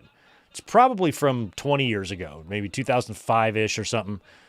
And it's a great shoot interview. Like, they talk about a lot of stuff. The stories that those two guys can tell is incredible. But you can tell, you know, Paul Bearer being, like, born and bred and raised in Alabama, he is racist. And he said a couple of things that, one of the things that stood out that he's like, you know, when you go into 7-Eleven and you talk to one of them Arabs or towel head rares or whatever, something like that, just casually in a sentence. And I'm like, that's why I'm glad I moved away from that part of the country. You know, it's like, geez, he just said it like so. And Cornette's a pretty liberal guy. He didn't really say anything. You know, a lot of people think Cornette's a racist too, but he fucking hates Trump. But, you know, Cornette didn't say anything about it, but it kind of like ruined the shoot interview for me. And I'm like, Jesus Christ. And he said a couple of things. He said something mildly homophobic as well. And I'm like, oh, God. But beyond that, it actually is a great sit down. Go out of your way to watch it, because if you can put that out of your mind, the rest of the stories and some of the banter back and forth is actually quite good. But Kane made sure that we saw Mankind once again. Like I said, maybe for the last time, though. A vicious kick to the head by Kane. And look at the big man again, step over the top rope. Well, this light is eerie. It is so This light is eerie. Jim Ross, been working for WWE for years, is now being amazed by the ability to shine a red light on the ring. Boy, man, this red light is just eerie. It's eerie, King.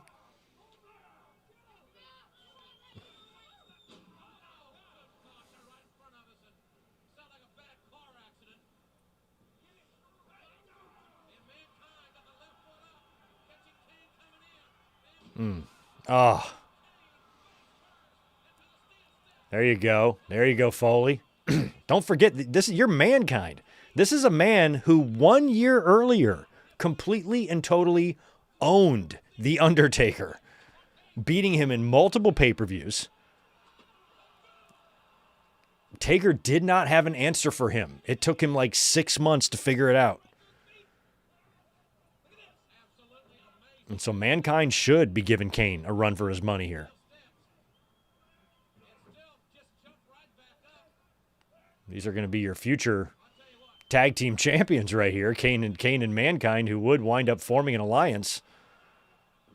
Ugh.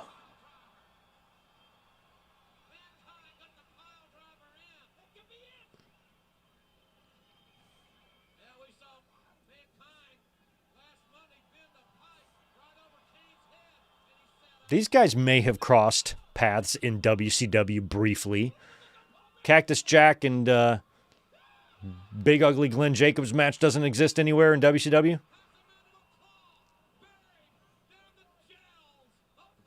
Down the jowls. Uncle Paul. Uncle Paul.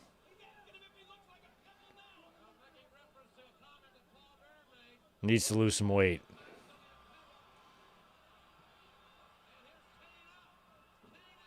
Oh, he chucks him through the table. God. And that's another part of these stupid lights that I think Mick Foley or Mankind found himself taking a crazy bump that a lot of fans didn't get to see. It's dark. You know, I feel like the lack of lighting affected our ability to see that bump properly. He landed on Tito Santana.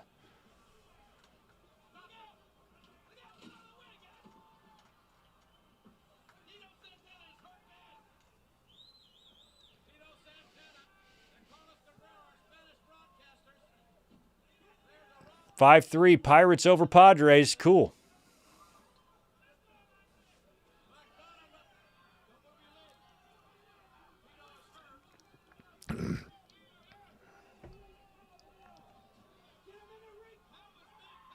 That's of course in the XLB, Extreme League Baseball. It begins right after the World Series every year.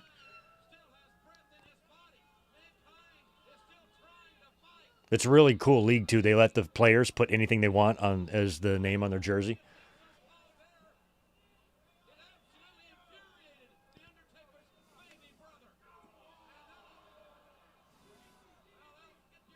Ugh. DDT on the very thin layer of carpet on that concrete.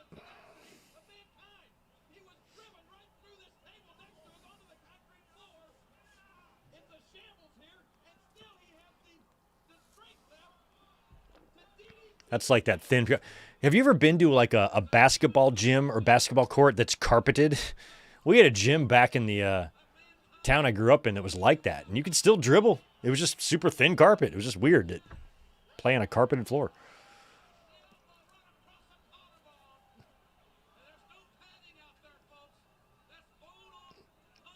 It actually felt like it hurt worse to take bumps on than a regular wood floor.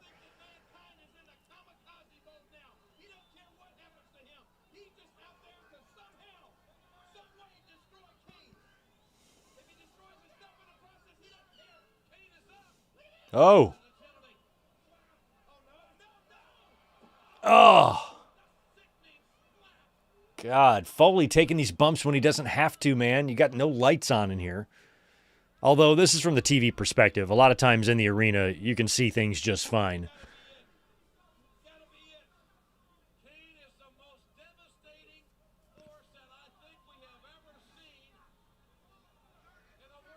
For example, like New York Knicks games and stuff, like Madison Square Garden, where they turn the lights down.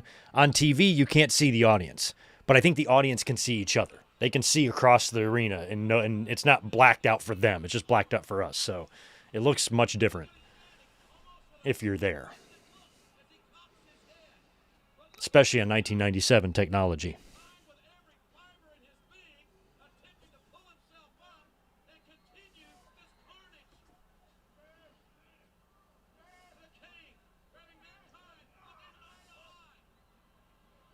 Tombstone time. I like how Kane tried to put a different twist on his. Coming down kind of hard.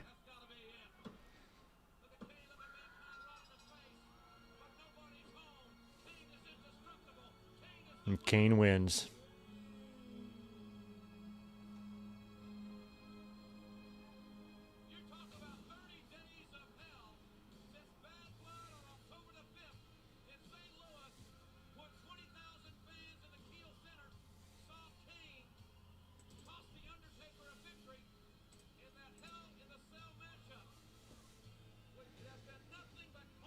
I mean, it's been just over a month since Kane debuted, which is crazy.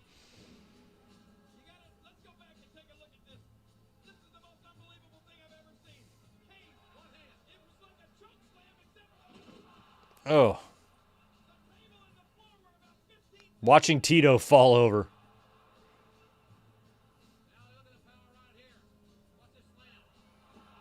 Oh.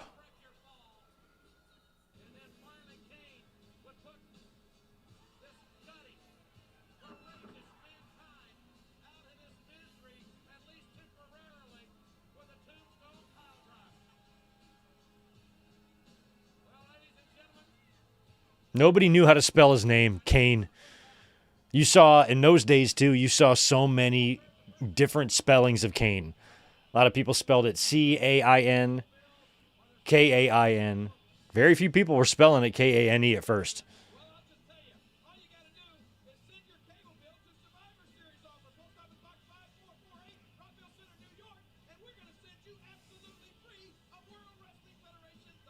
All right.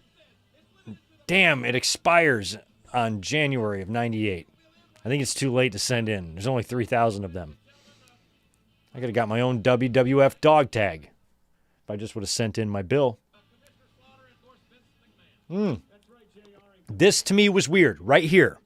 This is where red flags started going off right here. I'm like, why are they doing this interview?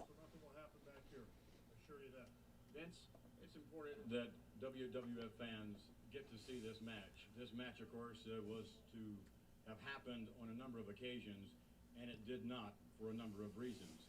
Hopefully, we will have none of those reasons, and the fans of Montreal and the fans all over the world will get to see this extraordinary match with two of the greatest Vince was never on commentary again. stars in history. I think the previous Monday was his last night. Who's going to win? I don't know. It's Vince McMahon and Commissioner Slaughter. That was so weird to me. And so, like, after the screw job happened and there was the big rumor that the whole thing was a work, one of the reasons why I briefly considered that that could be possible is because of that interview right there. Why are they interviewing Vince McMahon? It might not look weird to a casual fan, but at the time, Vince wasn't on camera like that. He wasn't, you know, they had just kind of briefly started referencing that he was the boss. They'd only referenced it a couple of times. So now he's starting to adopt that role here before he even turns into Mr. McMahon. He's kind of there as like that leadership role. And then Michael Cole goes, who's going to win? And I'm like, why would they even do this? Were they making it sound like on TV that this match is going to be really difficult to pull off? You know, they're out there like, we want to assure the fans that this match is going to happen. I don't remember thinking that the match was in danger of not happening. You know, I know the King of the Ring match had to get scrapped, but that's because of an injury. So Vince being on camera there, you know, no wonder Brett must have had to have known. And that's why I always thought, like, you know, too, that Brett just knew all along. Like, Brett knew, I'm going to get screwed tonight. They're going to screw me. But, hey, if they do, I'm going to look like a huge babyface. And I can use that to my advantage to write books, make movies, you know. So I don't believe so much that it was a work, but I believe Brett just had to know and basically was like okay with it if it happens. Because why would you let Sean put you in the sharpshooter? Why would you let Sean do that if you think being screwed is a possibility, you know? You would say, no, let's just not do that. If you want to screw me, you're going to have to pin me for real.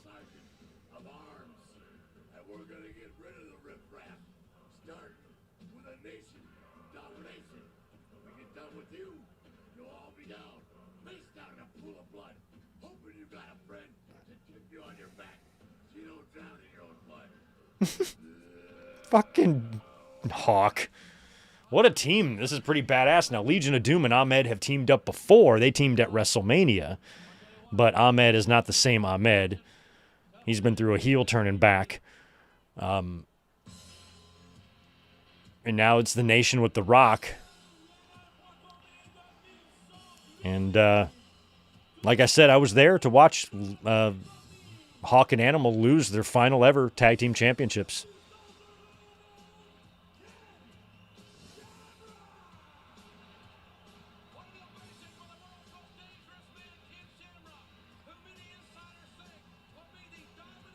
I remember thinking that they might go with Shamrock once Brett left, but, you know, Austin, I mean, that is if Austin would have remained hurt.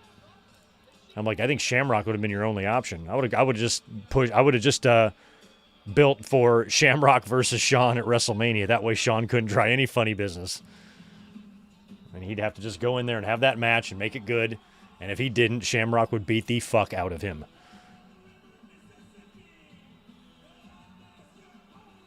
Two years earlier, Ahmed makes his debut.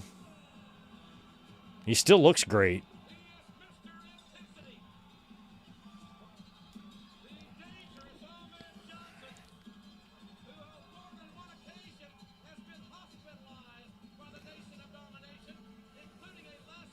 Or if Vince, you know, maybe Brett knew but didn't think it would happen, but at least he probably had the thought process of, well, if it does, then I'll be able to capitalize on that. I'll get the big deal from WCW. I'll go there looking like a hero. I'll have never really truly lost the belt. And it's going to get him a ton of publicity.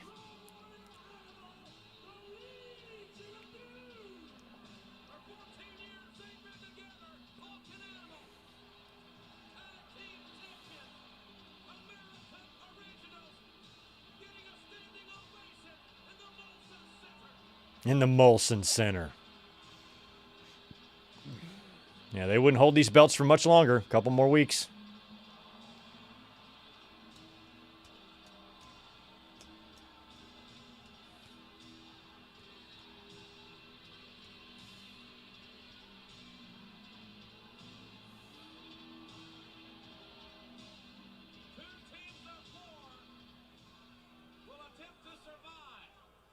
There's some badasses out here. Jesus Christ. Ron Simmons, Godfather, Shamrock, Hawk and Animal.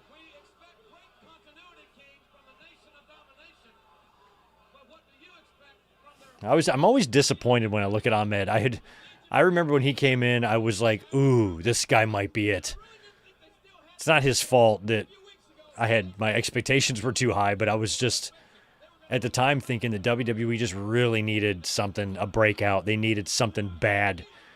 And I thought he was a pretty good-looking star there. He had a great look. It's very intense.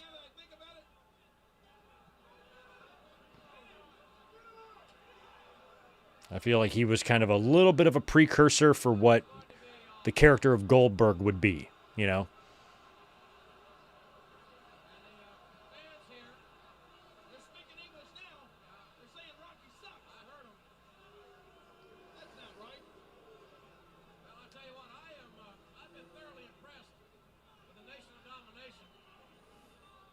I love D'Lo Brown. Like in the beginning of the Nation of Domination, like the early days, he was just one of the dudes in the suits. There's like a few dudes in suits. He was just one of them. But he wound up sticking around. And then there was the one segment where Farouk fired all the members of the Nation, but kept D'Lo, who was just a background guy. He wasn't like a main character. And then he became a main dude.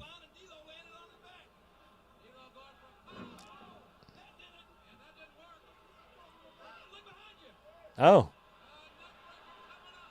Yeah, Hawk was frequently, I should say, no-sold the pile driver. Kind of like how the Samoans don't sell the head. Rock and Hawk. I like this. Have we ever had this match before? What happened there? Oh, no. Is he going to pin him? I never knew Rock pinned Hawk with a Brock Bottom before. Uh-oh. Ahmed.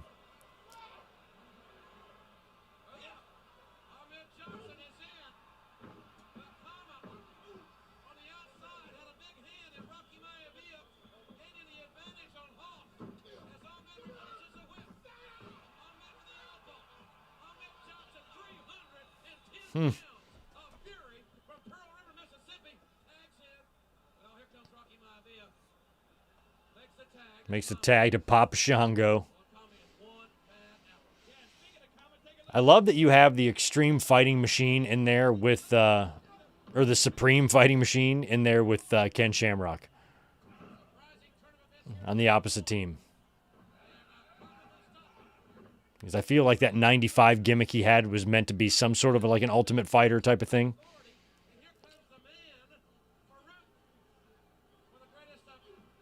Farouk. Remember Farouk Assad? Have you ever had a Farouk Assad taco? Delicious.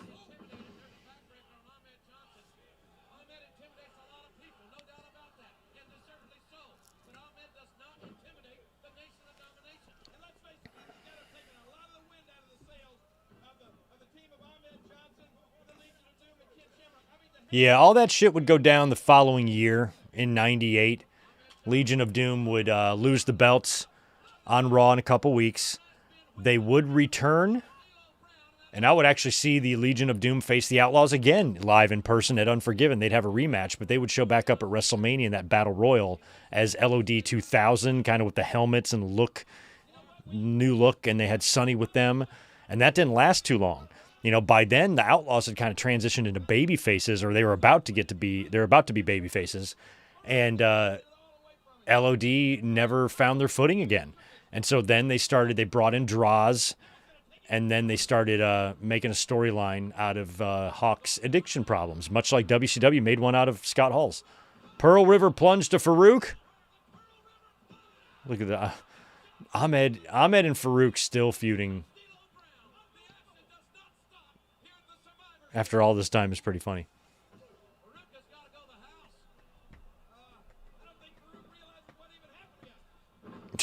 God, that is just terrible looking. Ahmed has so much shit on his legs. Oh, he's got thigh pads, knee brace, boots, and more braces and things. He's got just lots going on. Lots going on there.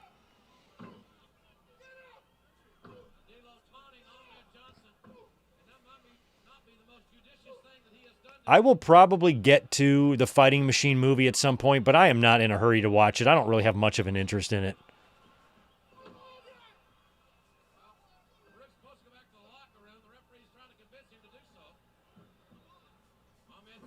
I saw the Von Erich one, put up a review on that. I don't know if I'll do Smashing Machine or not. Elizabeth might be into it.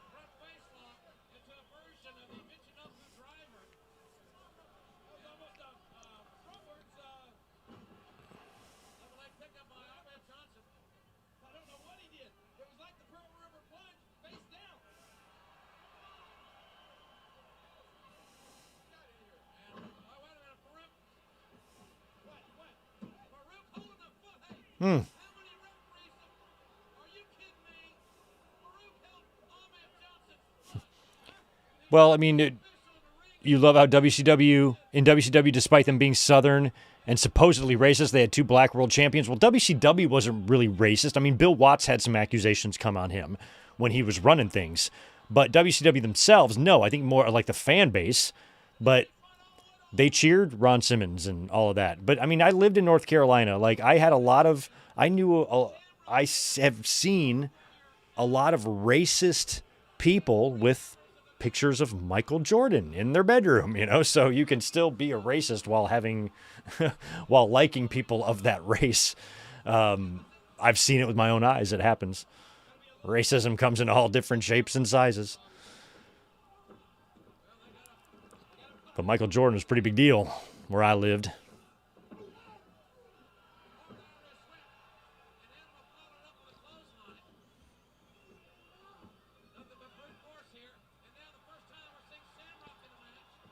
About time, Shamrock. This is going to be the beginning, I think, right, of Shamrock and Rocky's deal here. That would take this would last. They would revisit again the following year, right? Survivor Series 98. Like, basically, Kenny owns The Rock, and I think he beats him here. Then he winds up beating him at the Rumble, and then it's reversed or something. Then he beats him at Mania, and it's reversed. And then they wind up facing again in the Deadly Game tournament, and Rock beats him. So 1 year from this moment is Rock having a screw job of his own.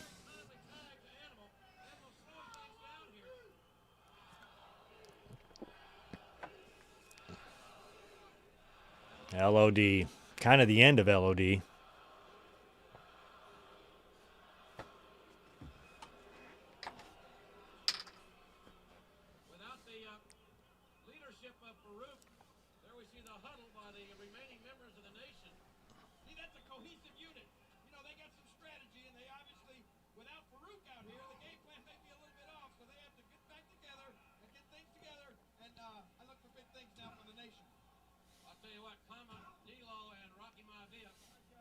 Oh, yeah, King of the Ring, too, right? Kenny beat Rock at King of the Ring? I think to win King of the Ring, right?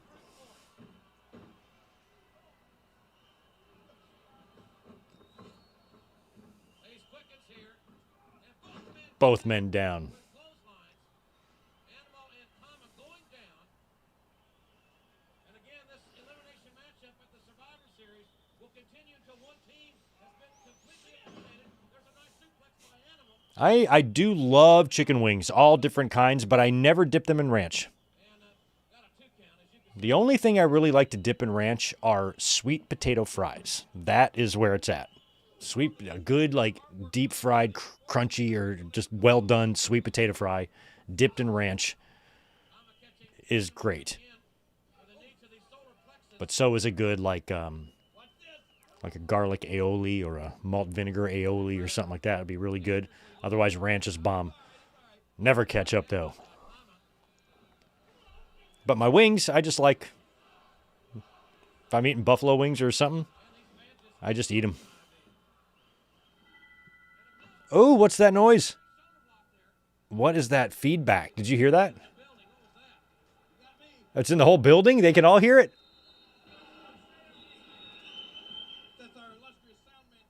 What is going on? The whole building heard that? I thought that was just coming through the, like the speakers. That's hilarious.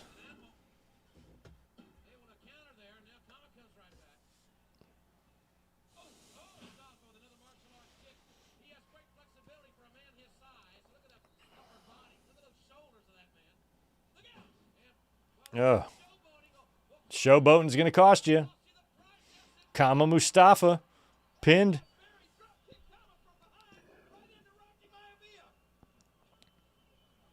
Tama can join Farouk in the showers.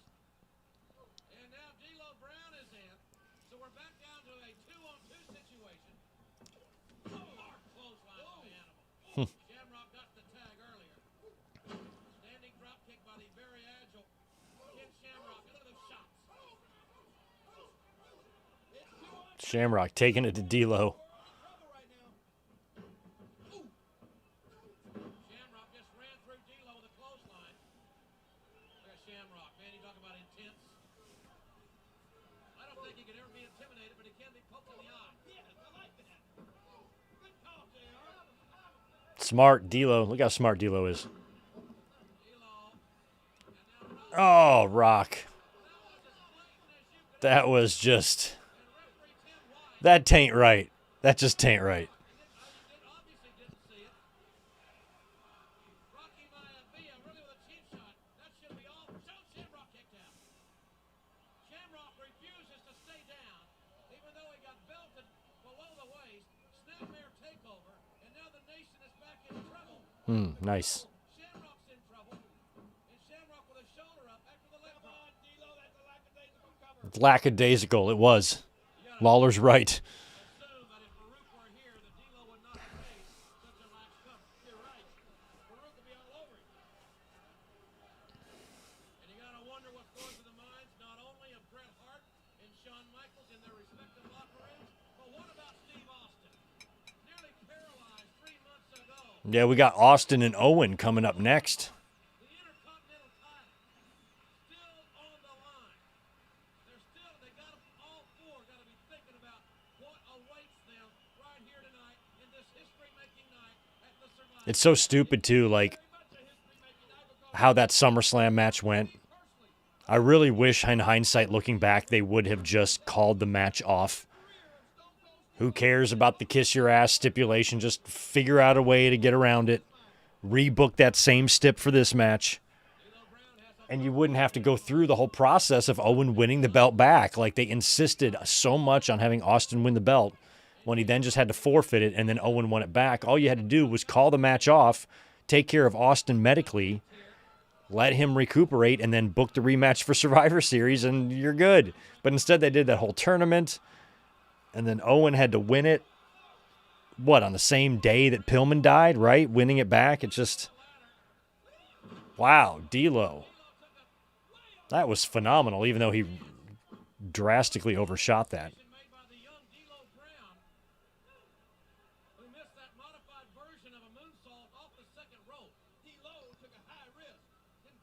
T-Lo took a high risk. Shamrock tags in Animal. Oh, and Rocky Maevia's got the tag. Animal, get out of there if I were you, D-Lo. Animal building up ahead of steam here. Boy, look who's coming out here now. Who's out here? Billy Gunn and the Road Oh, my God, Billy. Oh, Billy Gunn's got his face painted like a road warrior. And they remember Billy Gunn and Road Dogg stole the LOD's shoulder pads. Oh, that's right. They stole them. Animal out over the top. Oh, we're going to get some sort of count out here. Oh, or DQ. Animal is a legal man. Oh. Or powder in the face. The face of Animal. What in the heck?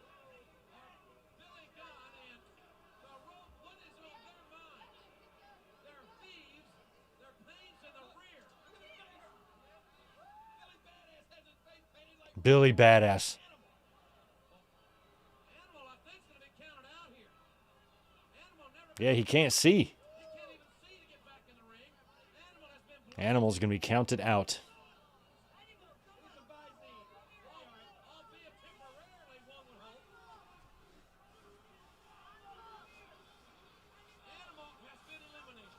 Animal will return to the locker room. He has been counted out, leaving that man, King Shamrock. No, I think that's a true story. I know that WWE was thinking about maybe bringing Hogan in, or that was at least talked about, but I don't think it ever got serious. King Shamrock is. Because WCW was going to be able to outpay anything, and Hogan was all about money, and whoever's going to give him the best deal. And WCW did, and then WWE took whatever money they had and put it on Mike Tyson. They might not. But then he ain't too dangerous in my book. Shamrock, a man that made Bret Hart tap out 2 weeks ago. He made Shawn Michaels tap out last Monday. Yeah, but unfortunately, this is wrestling. You don't win by tapping out. The hell you don't, huh? But at the time, in '97, I never thought Hogan was going to be leaving WCW. Right hand. Did not seem possible. Well, you gotta wrestle Shamrock. Catch his Even looking back, it doesn't seem like that could have ever came together properly. That looks pretty effective to me. Shamrock has no one to tag. Shamrock is all alone.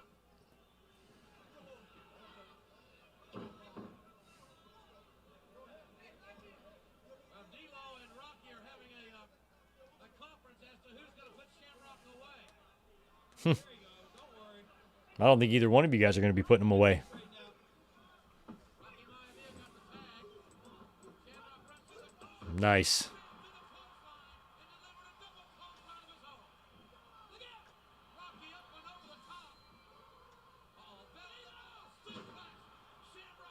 Put one down.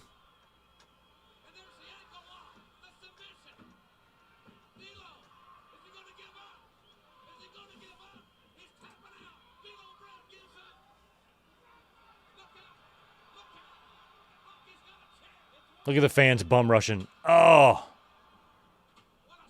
That's the way it used to be. Like, think about the people in the front row. They just lost their seats to these dickheads. Just piling up. You see that? That drives me crazy.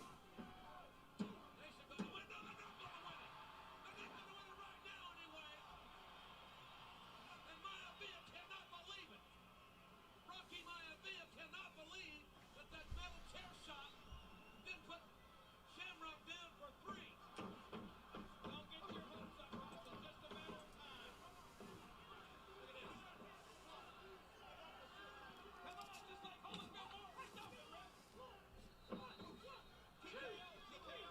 Shamrock is a sitting duck here, almost defenseless, trying to pull himself back up. Don't you hit Timmy White, Rock.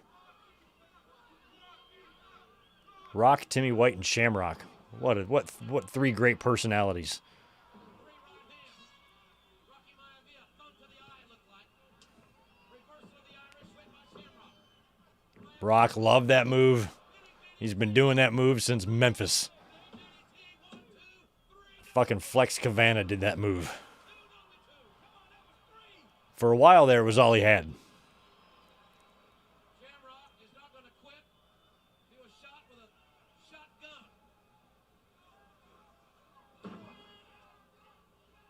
And Rocky Maivia is a world-class athlete. Maivia getting ahead of steam here. Right in the elbow, right to the heart.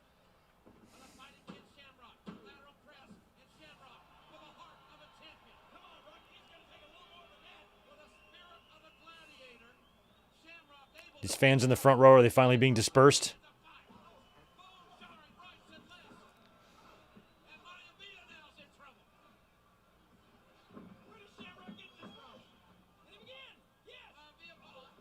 Nice Northern Lights.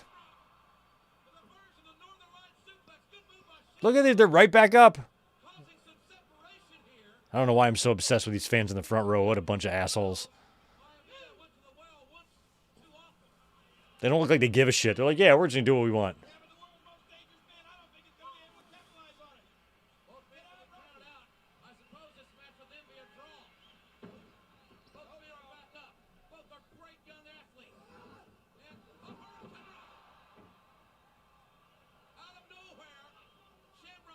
Look pretty good, Hurricane Rana.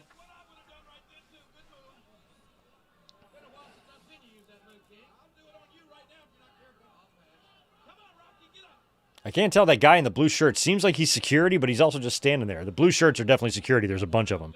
But they need some extra guys over here.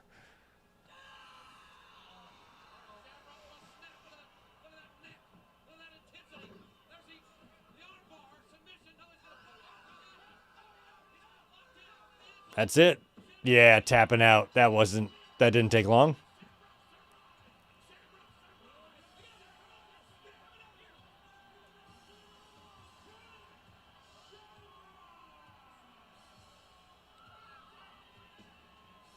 And that's where it all began, between Rock and Kenny. They'd have quite the saga from here on out, with a lot of it being dominated by Ken Shamrock.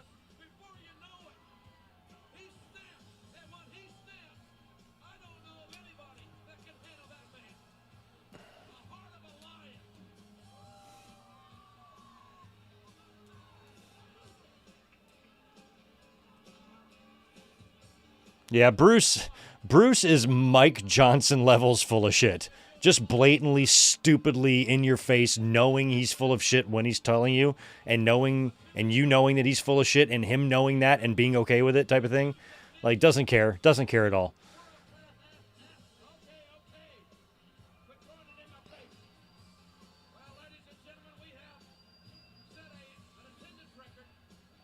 Yeah, that's got to be an attendance record. How many more fans can he possibly fit? I mean, you can't really, most of those places don't tap out above 20,000.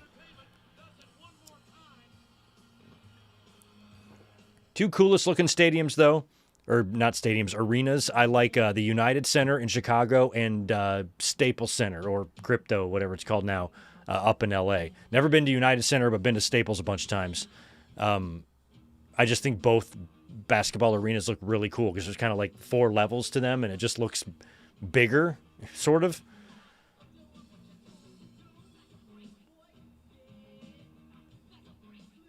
I love that we're getting the entire DX song here for some reason. I remember in '97, so I had like an answering machine because that's what you had back then, and I tried to put the DX song on the answering machine as like my like to play when people called, and I tested it at home to see how it sounded. It sounded so bad. I'm like, okay, I'm dropping that idea, but I actually did try it. I remember I think I played it on the TV, and then I held the recorder up to the TV and to record it as the message. And then when I played it back, it was way too feedbacky. Like you couldn't even hear what the hell was going on. I'm like, okay.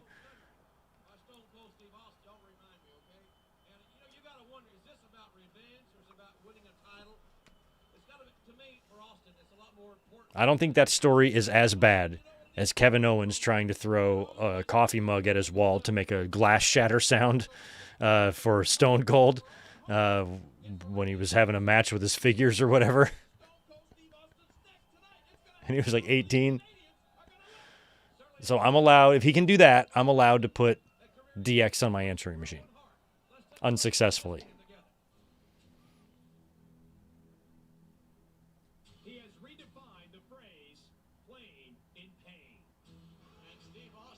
That's King of the Ring right there. We got his shit all knotted up.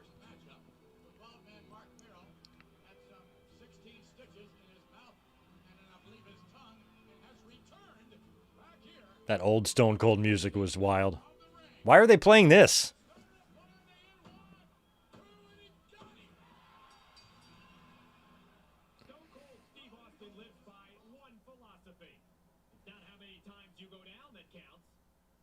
many times you get up.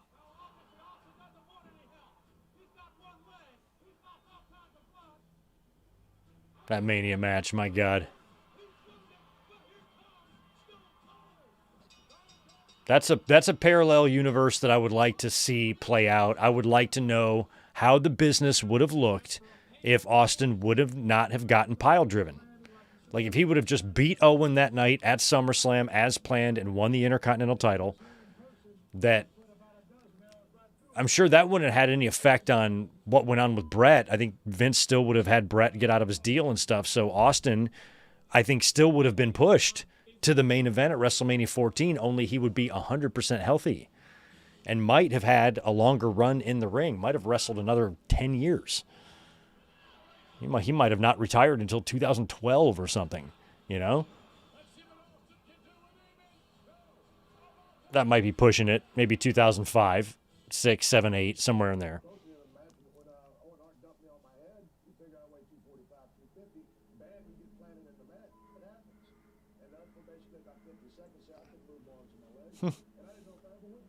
The splicing of that kid doing that's not from this match. That's I think from Wrestling with Shadows. I think that's one of Brett's daughters.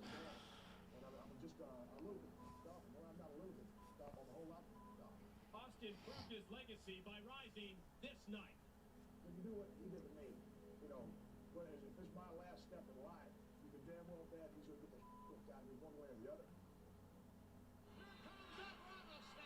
This belt and myself are brought into Canada at the Survivor Series against two Stone Cold Steve Owen 316. This belt is going to stay where it belongs.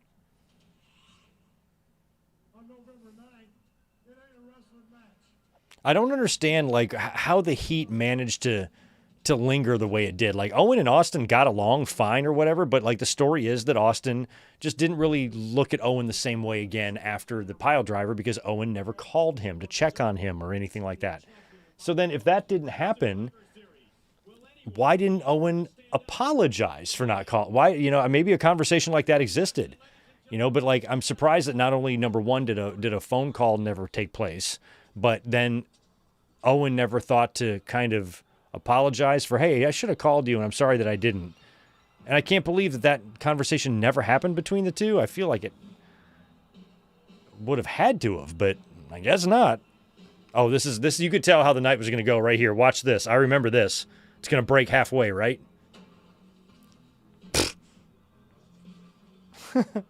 Austin just punches it. It doesn't even break. They spent all that time and money setting up that stupid shit, and it malfunctions and doesn't break all the way. And this is Austin's first match since SummerSlam, I believe.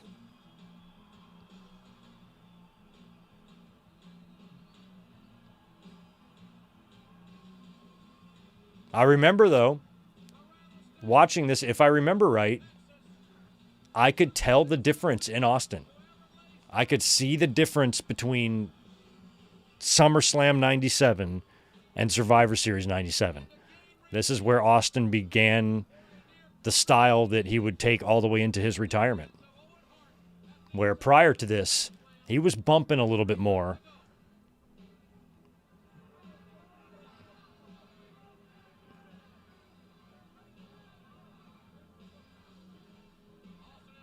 Look at all those signs, my God. Yeah, Owen's probably going to get some nice, a good ovation here.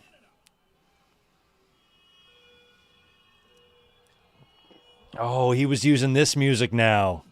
This weird music. Oh, I thought his last theme was weird, but it grew on me and I grew to love it. This one was weirder.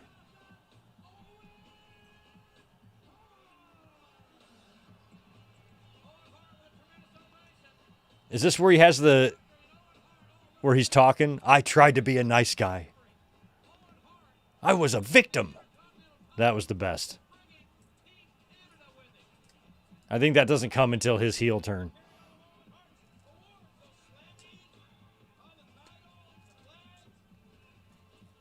He's got the Hart Foundation and Furnace and LaFon with him. Or Davey and Neidhart. With a 2-time Slammy Award winner. The ringside area is so crowded. Just a rabid audience. They should have really beefed up security for this.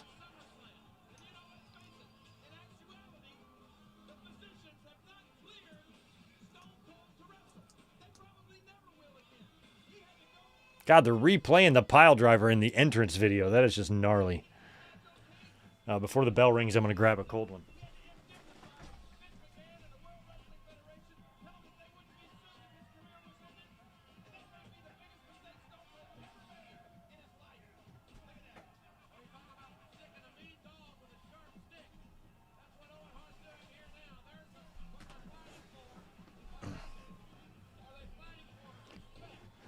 By the way, it is a Sunday in November, so y'all better have your jammies on like I do.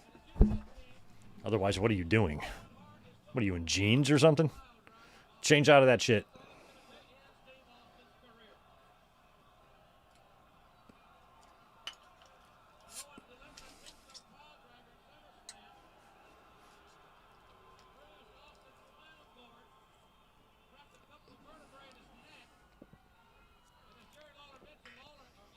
Whew.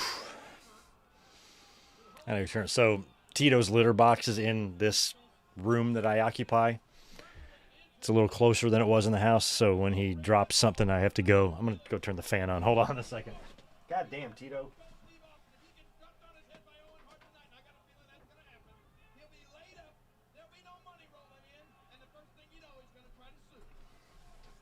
All right, we're good. I've got one of those electronic litter boxes, so it's rotating right now. So, whew, he dropped a big one. Since he has diabetes, he's on all this new food and stuff, so things smell a little different around here now.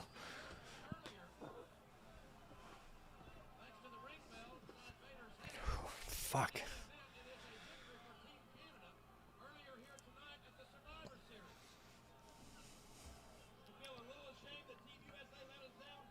All right, Steve Austin becoming...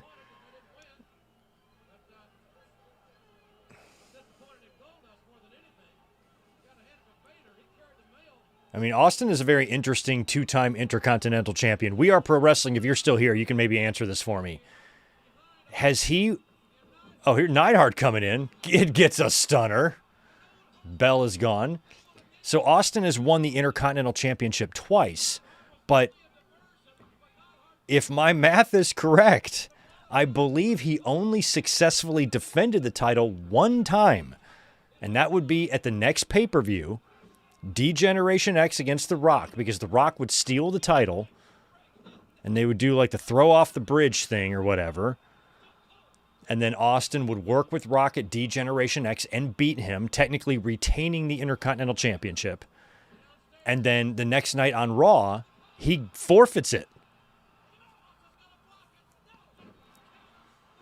And then he enters the Rumble, and then it's off to WrestleMania. So I think he won the Intercontinental Championship twice, but only managed to defend it once.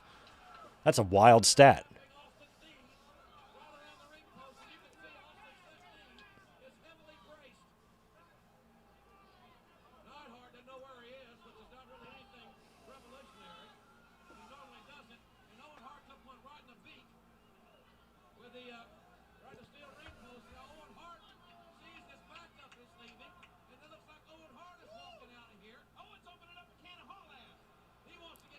And I remember this, like, I just remember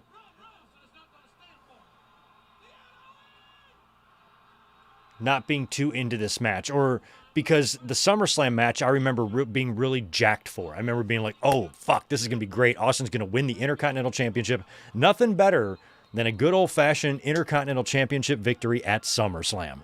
And I love those. And so knowing going into that match that was going to be the outcome, it was very obvious Austin was going to win the IC title after essentially losing his feud to Brett, but coming out of it more over than he went in. The IC title was a logical step for him.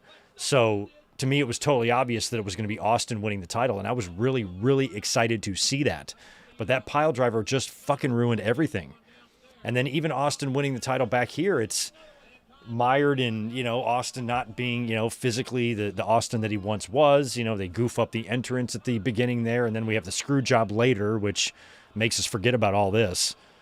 It's the complete opposite of what their SummerSlam 97 match was. Literally wants Owen Hart to break Austin's neck. I find that a little sickening. Look out, look out. There's some neck action for you. And now Austin being choked. That tension of that cable around Austin's injured neck. Yeah. Austin threw the belt over the bridge. And that Raw I was talking about, that's the one where Rock has the beeper. That's the one I was at. And so then Austin does that. Owen rang the bell. But then Rock would pay Austin back, right, by throwing the smoking skull over the bridge, only to reveal that he never really did that. Limber tail. I love that.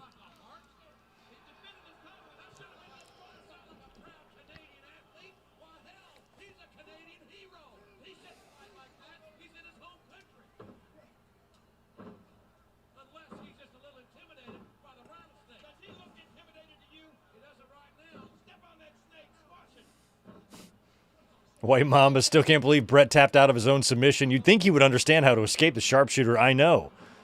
But Brett just immediately started screaming, "Uncle, you know, I give," to the devastating sharpshooter by the street tough Shawn Michaels, a master in MMA and submission fighting. Oh, there's the way he sold it. That's it. Quickie, one and done. Boy, they took the scenic route to get Austin the title. They could have just... Oh, LaFon gets one. Furnace, eat a stunner. I'll take my Intercontinental Championship now, and now I'm not paralyzed when I hold the belt up, which is nice.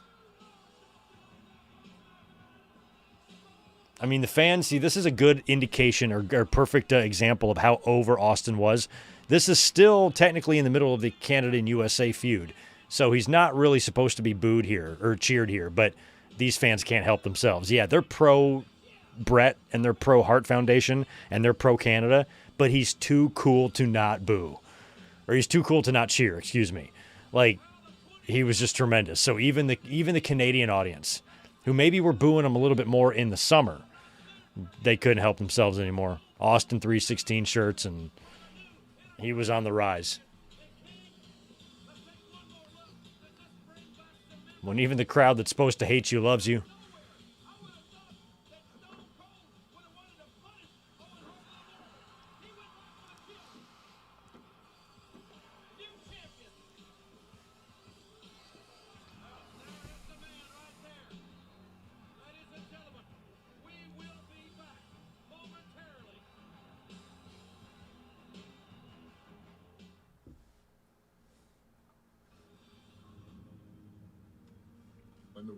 Oh, yeah, they started doing these deals. Yeah, Brett was in them at first. They had to take Brett out.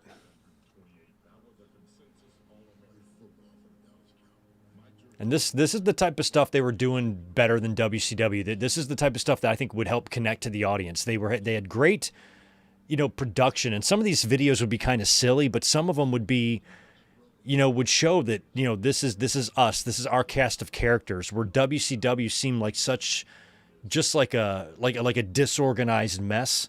This was them reminding you of who their people are and what they're about and what their attitude is going to be. I liked those back then. Basically an advertisement of their brand, because there was another brand out there. Perennial great athletes in the history of the WWF are moments away from locking up here in Montreal. This is what it's all about. How many times have we heard Shawn Michaels say, "I don't lay down for anybody"? And how many times have we heard Bret Hart say, "He's the best there is, the best there was, the best there will ever be"? We're going to find out. One of them's got to put up or shut up. They both got to put up. One of them will be shut up. Well, folks, this is very, very personal. Oh my God, the screw job. Oh, we're gonna get another video package here before we have to watch this. Here it comes. All right, guys, this is the first time we are ever watching the Montreal Screwjob together. Now, over the years, I've talked about this a lot of times. We've brought it up ever since the very beginning of my YouTube channel. So we've talked about it for 15 years. I've done 2 big reviews on it. One for the 20th anniversary and one for the 25th anniversary. I've given my opinions on it in every single different direction. I've looked at it from every angle. I feel like I'm a Screwjob connoisseur or historian in a sense, is that I studied it backwards and forwards because it was so significant to me as a wrestling fan because of Bret Hart and my love for him. And then the shock of watching this live that night and not knowing what the hell just happened. And then finding out that, oh, Bret's leaving. And I was a very shocked 20-year-old back then. I was like, what? How can this be happening? It just seemed, it was crazier than Randy Savage leaving. And then the way it went down. Bret knocking out Vince and all that, you know?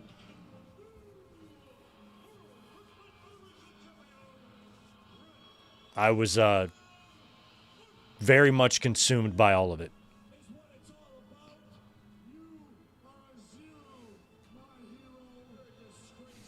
Oh, hey, I did finally try Crumble Cookie.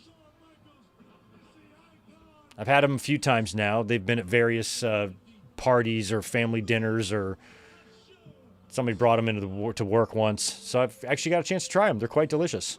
My sister likes them. I think I've had them at my sister's house, too. So you'll be happy to know that. I finally tried them, but I've still never bought any on my own. I just mooch off others' crumble cookies. All right, he's going to kick his little scrawny ass. Let's do it. Oh, the good old before the main event Pulse song. Dun, dun, dun, dun, dun, dun, dun. Love it. Here comes Sean with his European title. Look at Davey in the background. I think is that Pat Patterson with his head? Yep, that's Pat. Camera's following him to the ring. I mean, now you got to think about what Sean's going through, what's going through Sean's head, because he knows what he's got to go out there and do, and he hasn't done it yet. And there's a million different ways it could go wrong. So I'd be slightly nervous. I'm sure Hunter is just like, I got you, man. I got you. Rick Rude, I'm not sure if he knows or not. I feel like Rick might know. Because the next night on Raw, he says something about Bret never saying I quit, but then he has a change of heart or something, and he leaves for WCW. But Rick Rude is pretty disgusted. And here comes Sean. And he has to do this in the Lion's Den. He's going into this hostile Montreal pro-Bret Hart crowd that literally hates his guts. And he's got to do like this most shady, sketchy, real-life thing. Definitely still, it's 28 years, and I feel like it still holds up as the weirdest night in the business. To me, personally. Everybody else might have a different weirdest night in the business. But this one's right up there. And I'd probably say that's simulcast with Nitro and Raw. Of just one of those, like, is this fucking happening? Is this happening? He's not your boy toy. Is this where he has coitus with the the Canadian flag? Yep. I'm not a big flag person. I'm not offended. I live here in America, but if any of you want to rub an American flag on your crotch, go for it. I don't give a shit. I think being oversensitive about a flag is exactly kind of what's wrong with this world.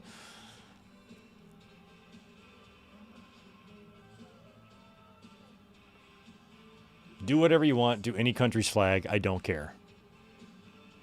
And here Sean's going to hump this one. And I'm pro-Canada. I love Canada. Canadians in the chat right now, what's up? Much love to you. You're welcome in my chat anytime. And most likely my home, because you're probably super polite. Look at these signs. Sean's ego bigger than life.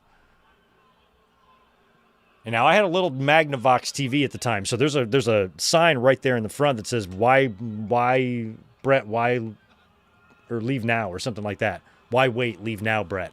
And I think I saw that sign that night, but I wasn't putting it together. And here comes Brett. And you got to remember, you've got the Wrestling with Shadows documentary crew who are also there filming everything. Here's Little Blade with the Canadian flag. Just crazy. This match, everything that's happening right now, like we're walking into what causes one of the most significant shifts in wrestling that we've ever seen, is all right here. Nobody at the time, right at this moment, knows what is about to happen and what's about to result from this. This is going to take you into Mike Tyson and Steve Austin and WrestleMania 14. And if this never would have happened, who knows if WWE would have turned the corner. What seemed like the darkest day led to their success. But you wouldn't have known it at the time. Holy shit. And here comes Brett.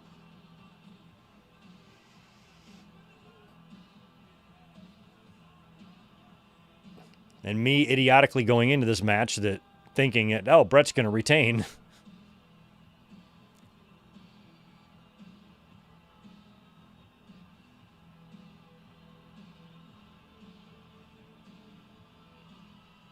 Brett and Sean having all the problems behind the scenes, them not getting along, having legitimate fights backstage, and having to bury the hatchet like more than once and make promises to each other and agree to do business and shed tears together. I mean, they had such a tumultuous relationship behind the scenes, and now they have to work together in the main event in one of the most intense situations.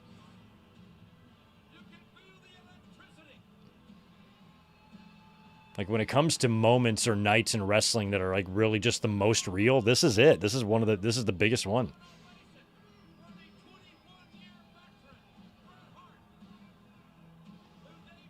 It wasn't until CM Punk's Muffin meltdown that I think anything dominated headlines more than the Screwjob.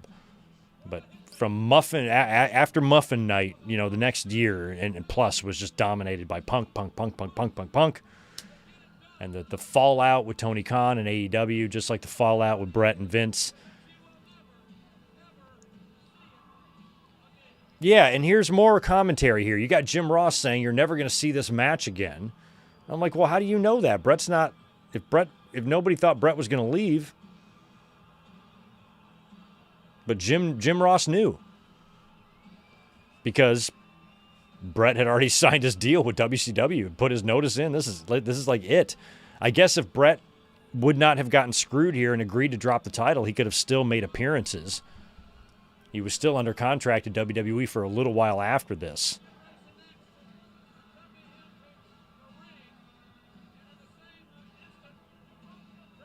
But Brett's leaving. He's working with somebody he hates. He's got the belt. He doesn't want to drop it to this twerp. He wants to drop it tomorrow on Raw or something like that. And Vince is just adamant, no, it's going to be this way. Sean is my guy. You got to drop it to him. And there's a stalemate here. And Brett's got creative control in his contract. So,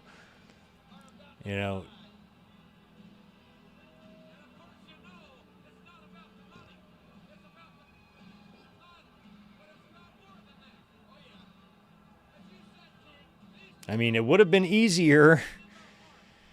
I mean, it led to the creation of Vince McMahon, Mr. McMahon, so it's all good. But, I mean, you would think instead of going through this trouble, just strip Brett. Strip you of the title. And if you're worried about Brett giving back the physical belt, then just book him in a match. And when he gives the belt to the referee, just take the belt and leave with it. And say, it's our belt now, you're stripped.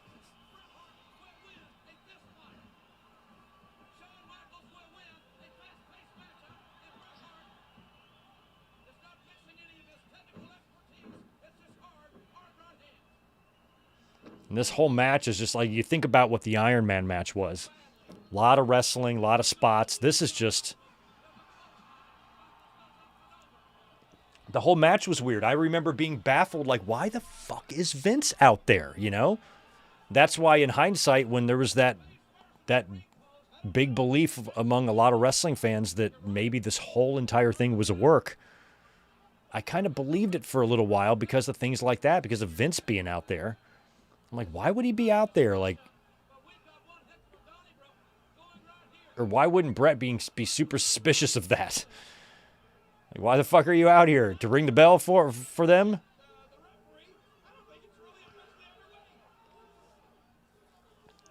But especially with Vince and Brett, you know, kind of having the disagreement about how the match is going to go, and now Vince is out there. Like, Brett isn't at all like, oh my God, look at these fans. They're going out there in these guys with no security. That is definitely no man's land. Yeah, you guys should get out of there. There's too many fans. Too many morons. Jeez.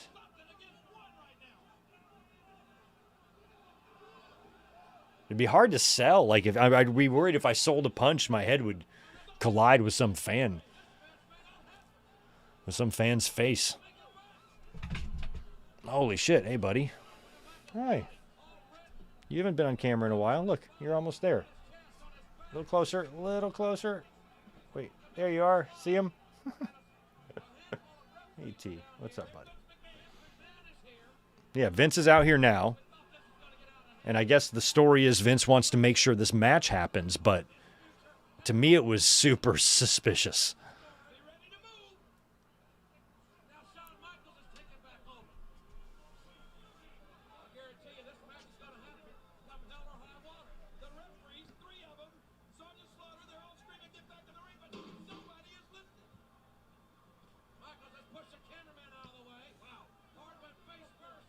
Superman, I think it was either Brandon McNeil or Juliet that hooked you up with that membership.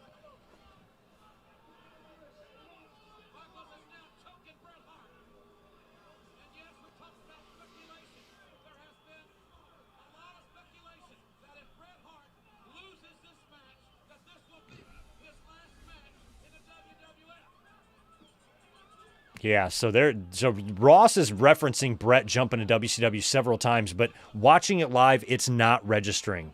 I'm talking with my friends, you know, we're watching the match, and I'm not having this on my mind. I remember hearing a couple of those things, but it wasn't clicking, you know?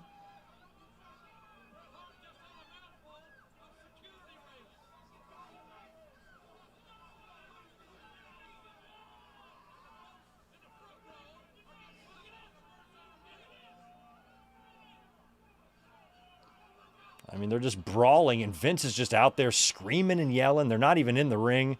I mean, I guess Vince internally here is panicking. He's like, well, Briscoe was out there. And Vince is like, get in the ring. Because what I want to know is all this discussed too? Like, when they're setting up the match, you know, is Vince a part of that and being like, okay, I'm going to come out there and act like I'm really worried about this match taking place, and you guys are just going to continue to brawl because you hate each other so much. You don't really care about the match, but I do. So I'll be out there being a part of this. Or did Vince come out there unannounced? You know? And then these guys have to work through, and Brett is not like super suspicious of any of this. I mean, obviously he was, but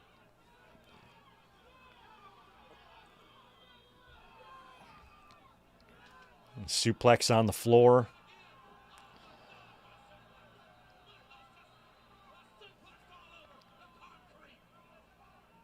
Now they're calling spots here. Sean's talking to Brett.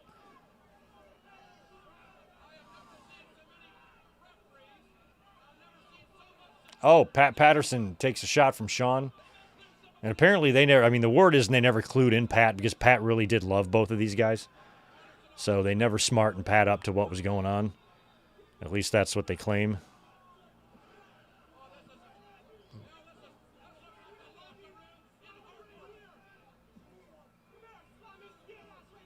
Yeah, Ross just said this is like the locker room in Hartford.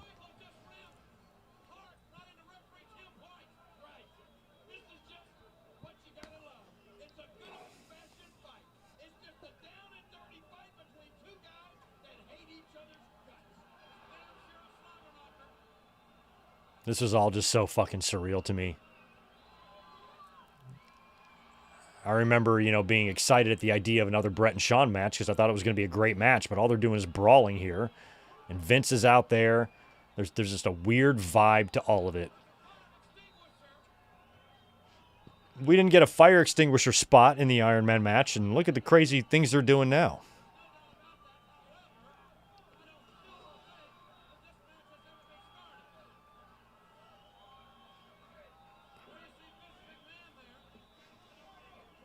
And there's a one point here where Brett and Vince kind of share a look that I'm like, what? I was like, and I definitely remember thinking, like, this all seems very intense.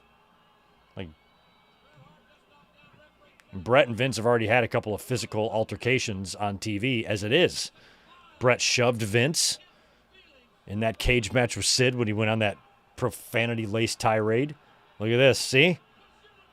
And then he was pushing and shoving him on Raw when he found out that Shawn was going to be the guest referee at SummerSlam.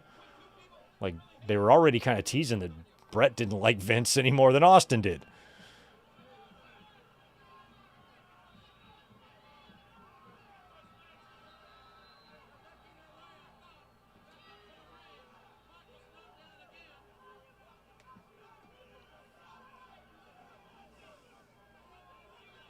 I mean, if you would have done a storyline here, like pretend Steve Austin didn't exist, and you ran this angle, and everything that happened in the match here happens, but instead of this being a real screw job, it's a work screw job, to where it's just the storyline that Vince, the evil owner of the WWE, is screwing Bret Hart, and then you basically run the same angle that you ran with Austin and Shawn with Bret and Shawn, with Bret and Vince feuding, having a feud, the evil Vince and Bret Hart. And they have the match where, Bret's hand is tied behind. Oh, now the bell rings. Bret ties his hand behind his back, and they wind up having pay-per-view matches against each other. And Vince is fighting against Bret Hart, and Bret wins the title back from Shawn at WrestleMania. He doesn't have the over-the-top personality that Steve Austin did, but I still think something like that might have been fun. Would have been fun for me anyway. And then it eventually culminates in some match between Bret and Vince. I think Bret and Vince matches would be just as good as Austin and Vince matches were. But Austin and Vince had those personalities. Bret would just have the sympathy of the fans, where Austin filled us full of adrenaline, with his personality. Bret doesn't really do that.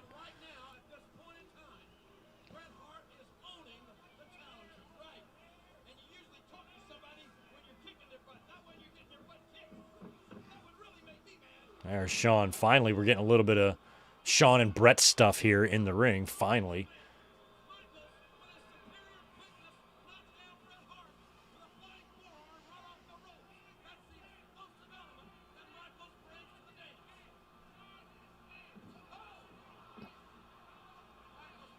I mean, all they had to do was have fucking Undertaker win the Hell in the Cell, and he could have faced Bret here.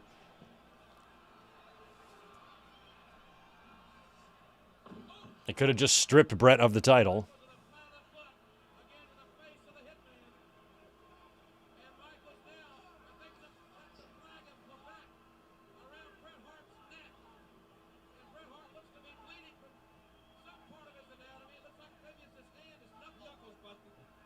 Oh yeah, Bret is bleeding. Good luck in WCW, Bret. Thanks for the memories, Bret. All these signs are staring me right in the face, and I'm fucking oblivious. Or I definitely knew something was up. The vibe felt off. I could definitely feel that something was different about this night than any other night. But if I just would have called the hotline the day before, I would have heard all about this. And I would have known going in.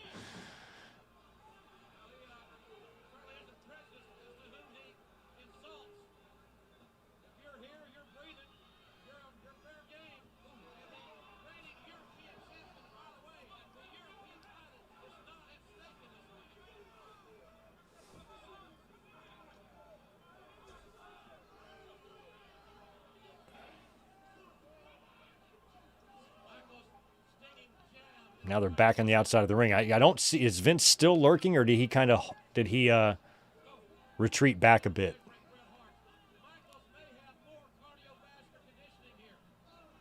Oh, 1997. I miss you. I remember how 1997 smelled. It smelled awesome.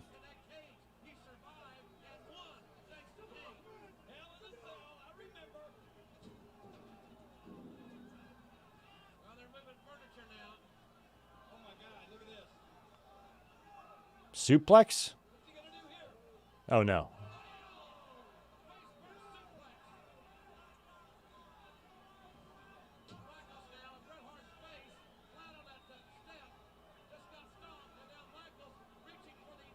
He's got the flag. He's already put one up his nose and had coitus with one. Now he's going to use one as a weapon on Brett. He had a Quebec flag out there, too, that he choked Brett with.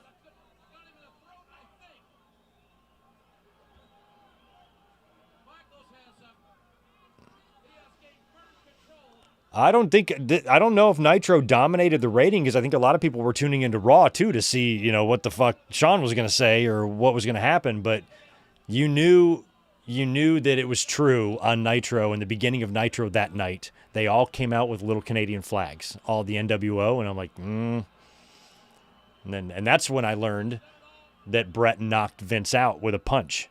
It was when Bischoff said something in that promo.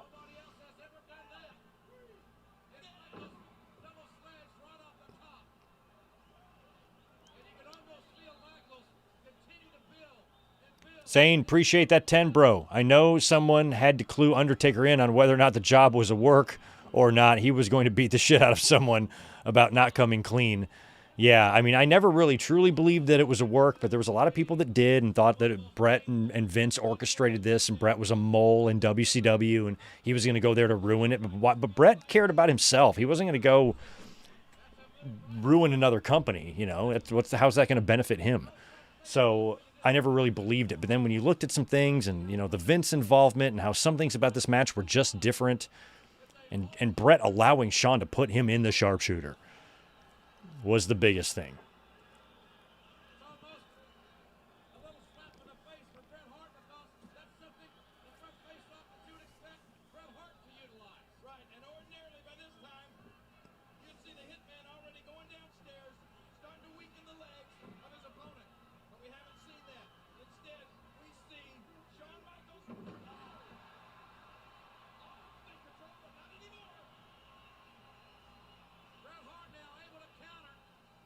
There we go. And Brett's now on the move on Shawn. Second Survivor Series WWE title match between these two, by the way. Don't forget, they wrestled in the main event of 1992's Survivor Series. And a much more pleasant match. We watched that a couple of years ago. Great match. Shawn was still up and coming. Brett beat him. Santa Claus came out at the end. It was a great night. That was 5 years ago. This is a much different match. It's about as an opposite of a match from that as you can get.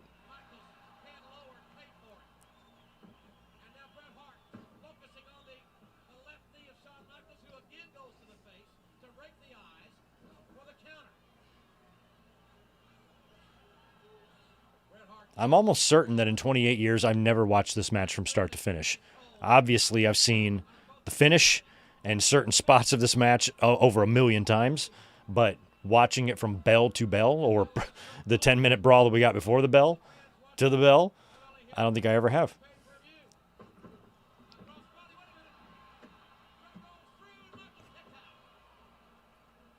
Just a painful memory.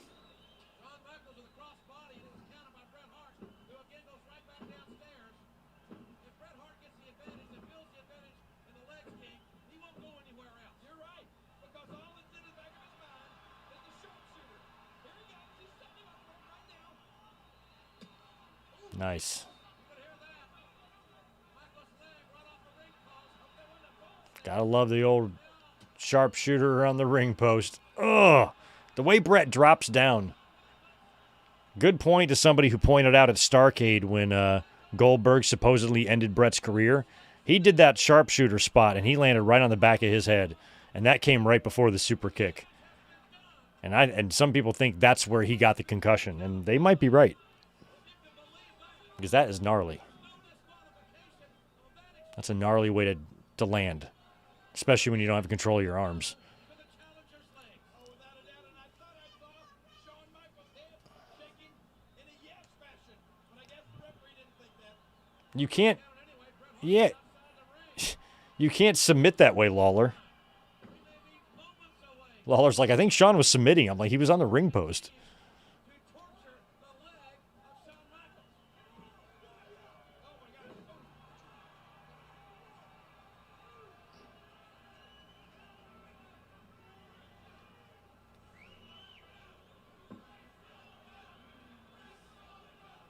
Well, the Canadian hero is pulling out every dirty trick that he can to counteract the same dirty tricks that Shawn Michaels has been utilizing. I don't know if oh, here we go. Here we go. No. Brett, figure four. Figure 4 on Shawn. Yeah, Ryan, thanks for that 5. If Brett doesn't leave after the show, does WCW not do the screw job finish for Hogan and Sting at Starrcade? I still think they do a sketchy finish there, but I don't know if it'll be done exactly that way because Brett was involved.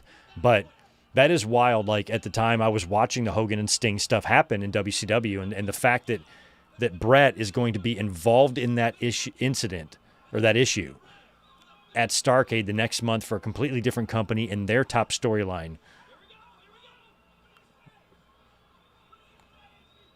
That's how wild wrestling could be back then. That's why I tell all these fans who are tribal, I'm like, don't take this for granted. Having 2 companies can be really fun. And it was back in these days. Because you have shit like that happening. Wisely and quickly goes to the ropes. Which creates buzz and gets people talking about stuff. And it was cool having situations like that happen. And we've seen that with AEW. The Cody and CM Punk coming over to WWE and the success they've seen is bonkers. It's just crazy how those situations came together. And we haven't seen stuff like that since these days. Bret Hart landed in there. Catching Michaels right in the forehead. And Michaels missed. He can barely stand. Upside down. There we get the Russian leg sweep. Here we go. I'd also love to see the alternate universe where Shawn attempts to screw Brett and he sees it coming and beats the shit out of him. Right there in the middle of the ring, and then pins his unconscious body to retain the title and then takes it to WCW and shows up on Nitro with it in the next night. I'd like to visit that universe too. Because that's probably pretty awesome. That would be Bret Hart's crowning achievement. Oh, you kidding me? Make Shawn Michaels give up. All he wants to do is simplex, lateral press, and Michaels again, showing his tenacity, is able to kick out so many of these 20,590. Yeah, we are getting real close to the finish here. There's like only 2 minutes left in the show. And Vince has got to be out there again now. Resilient is he? How much of this abuse can he take? How long can he stand it? There's the ref bump. There's Earl. He's down. And that's all supposed to happen up until this point. Earl Hebner right in front of Bret Hart. And I think Hart and the referee hit head. Is that a disqualification? It might be if he could get up and call it. Now, Brett tells the story that they talked about this spot. And again, Michaels I just wouldn't let Shawn put me in any submission move at all. And here it goes. Sharpshooter. And just like this, here we go. And Shawn, you got to know in his head, he's like, this is it, this is it, this is it. Look at Earl, look at Earl. And look at Shawn, look at the actor, Shawn. What? What happened? What happened? It's like in Tommy Boy. What'd you do? Look at, and like this was so weird. Seeing Brett and Shawn just kind of sitting there like that, and then Brett hawks the loogie on Vince. And Shawn's trying to act like he didn't know. What are you doing, Vince? Okay, I'll get my belt. Might as well.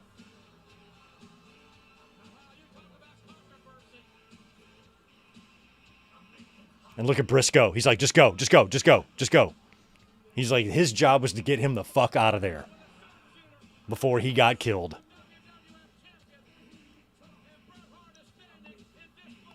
And the way he kind of does that at the end was like, and then the show goes off the air. And I remember this just collective, like, what just happened? Because did you see how fast that all went? Like, from the moment that Earl took that bump, it was like 90 seconds. It was like 90 seconds. And the pay-per-view was over. Not just the match, but the pay-per-view. You know, so all that post-match stuff, that's going on, you know, seemingly right now after the show goes off the air. You know, then you get Brett going on the rampage there. You get Owen and Davey and everybody coming out, and then Brett goes on the rampage there where he smashes all the equipment and whatnot. And he writes WCW with his hands, and oh my God, just crazy.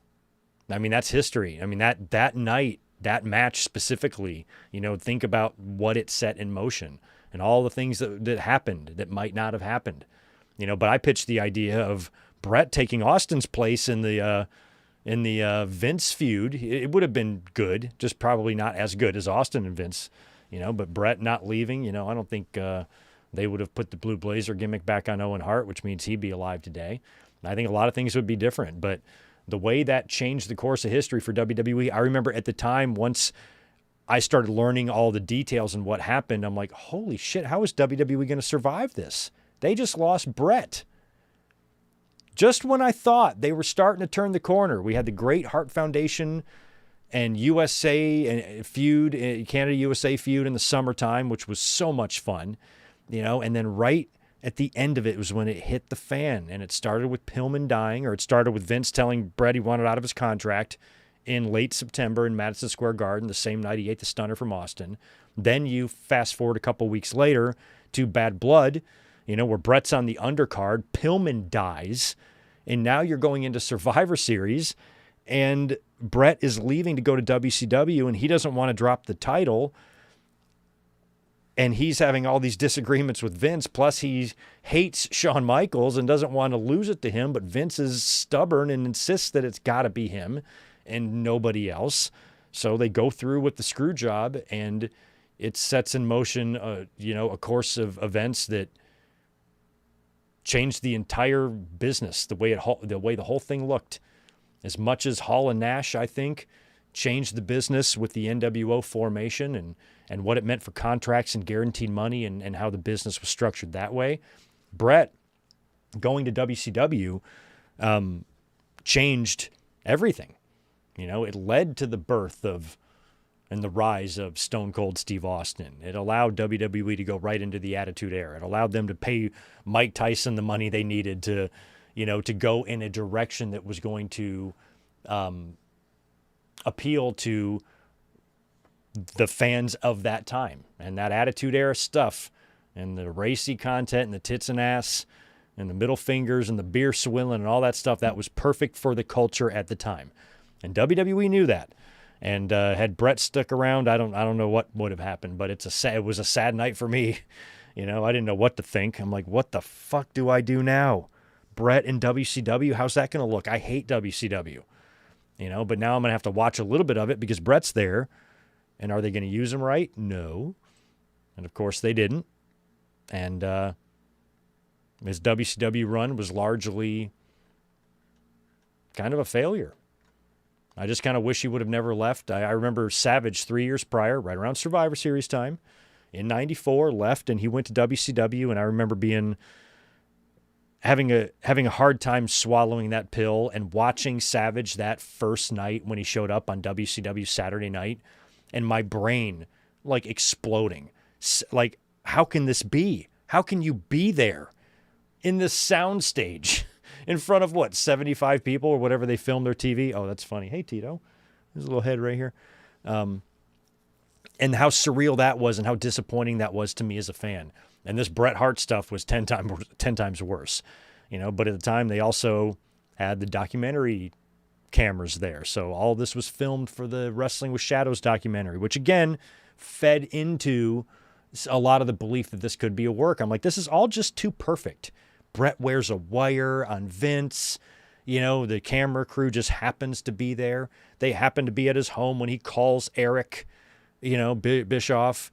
And, you know, then the way Vince was out there and the little backstage segment they did with Vince and Slaughter and Cole, that was weird for the time. They weren't doing, Vince wasn't just randomly doing an interview where he's being asked who's going to win. He's the one doing the interviews.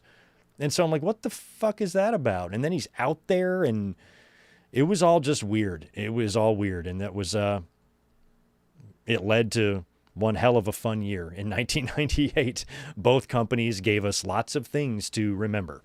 And that's why those days were the greatest. But we finally knocked out the Screwjob. Thank you so much, guys, for watching it with me. It was fun. It was more fun than I thought it would be. I thought it would be painful, and it actually wasn't that bad. And I'm glad we have finally scratched it off of our list. But we're going to be back tomorrow night, Monday Night Raw. I've already got the link up. It's on the channel right now. John Cena's final night in Boston. We will be here watching that. I thought it would be fun to do a watch-along for that instead of a review. So we'll be doing a watch-along for that tomorrow. And then this coming Thursday, I'll be dropping you my Eddie Guerrero 20th death anniversary video. We're going to talk about Eddie's life and his career. And should be a good week. So thanks again, guys, for hanging out tonight. If you don't mind hitting that thumbs up button on your way out the door, I'd appreciate it. And next Sunday, yes, Ben, thanks for reminding me. Next Sunday, it's going to be Survivor Series 2005. The link to that is also already up for you guys to save for next week. So please join us. Come hang out tomorrow for Monday Night Raw, and we will be catching you then. You're right, Juliet. Definitely a bittersweet night tomorrow. That's why I thought it might be fun to watch it together, because it's going to be history making. So right on, guys. Have a good rest of your night, and I'll be catching you tomorrow. Peace.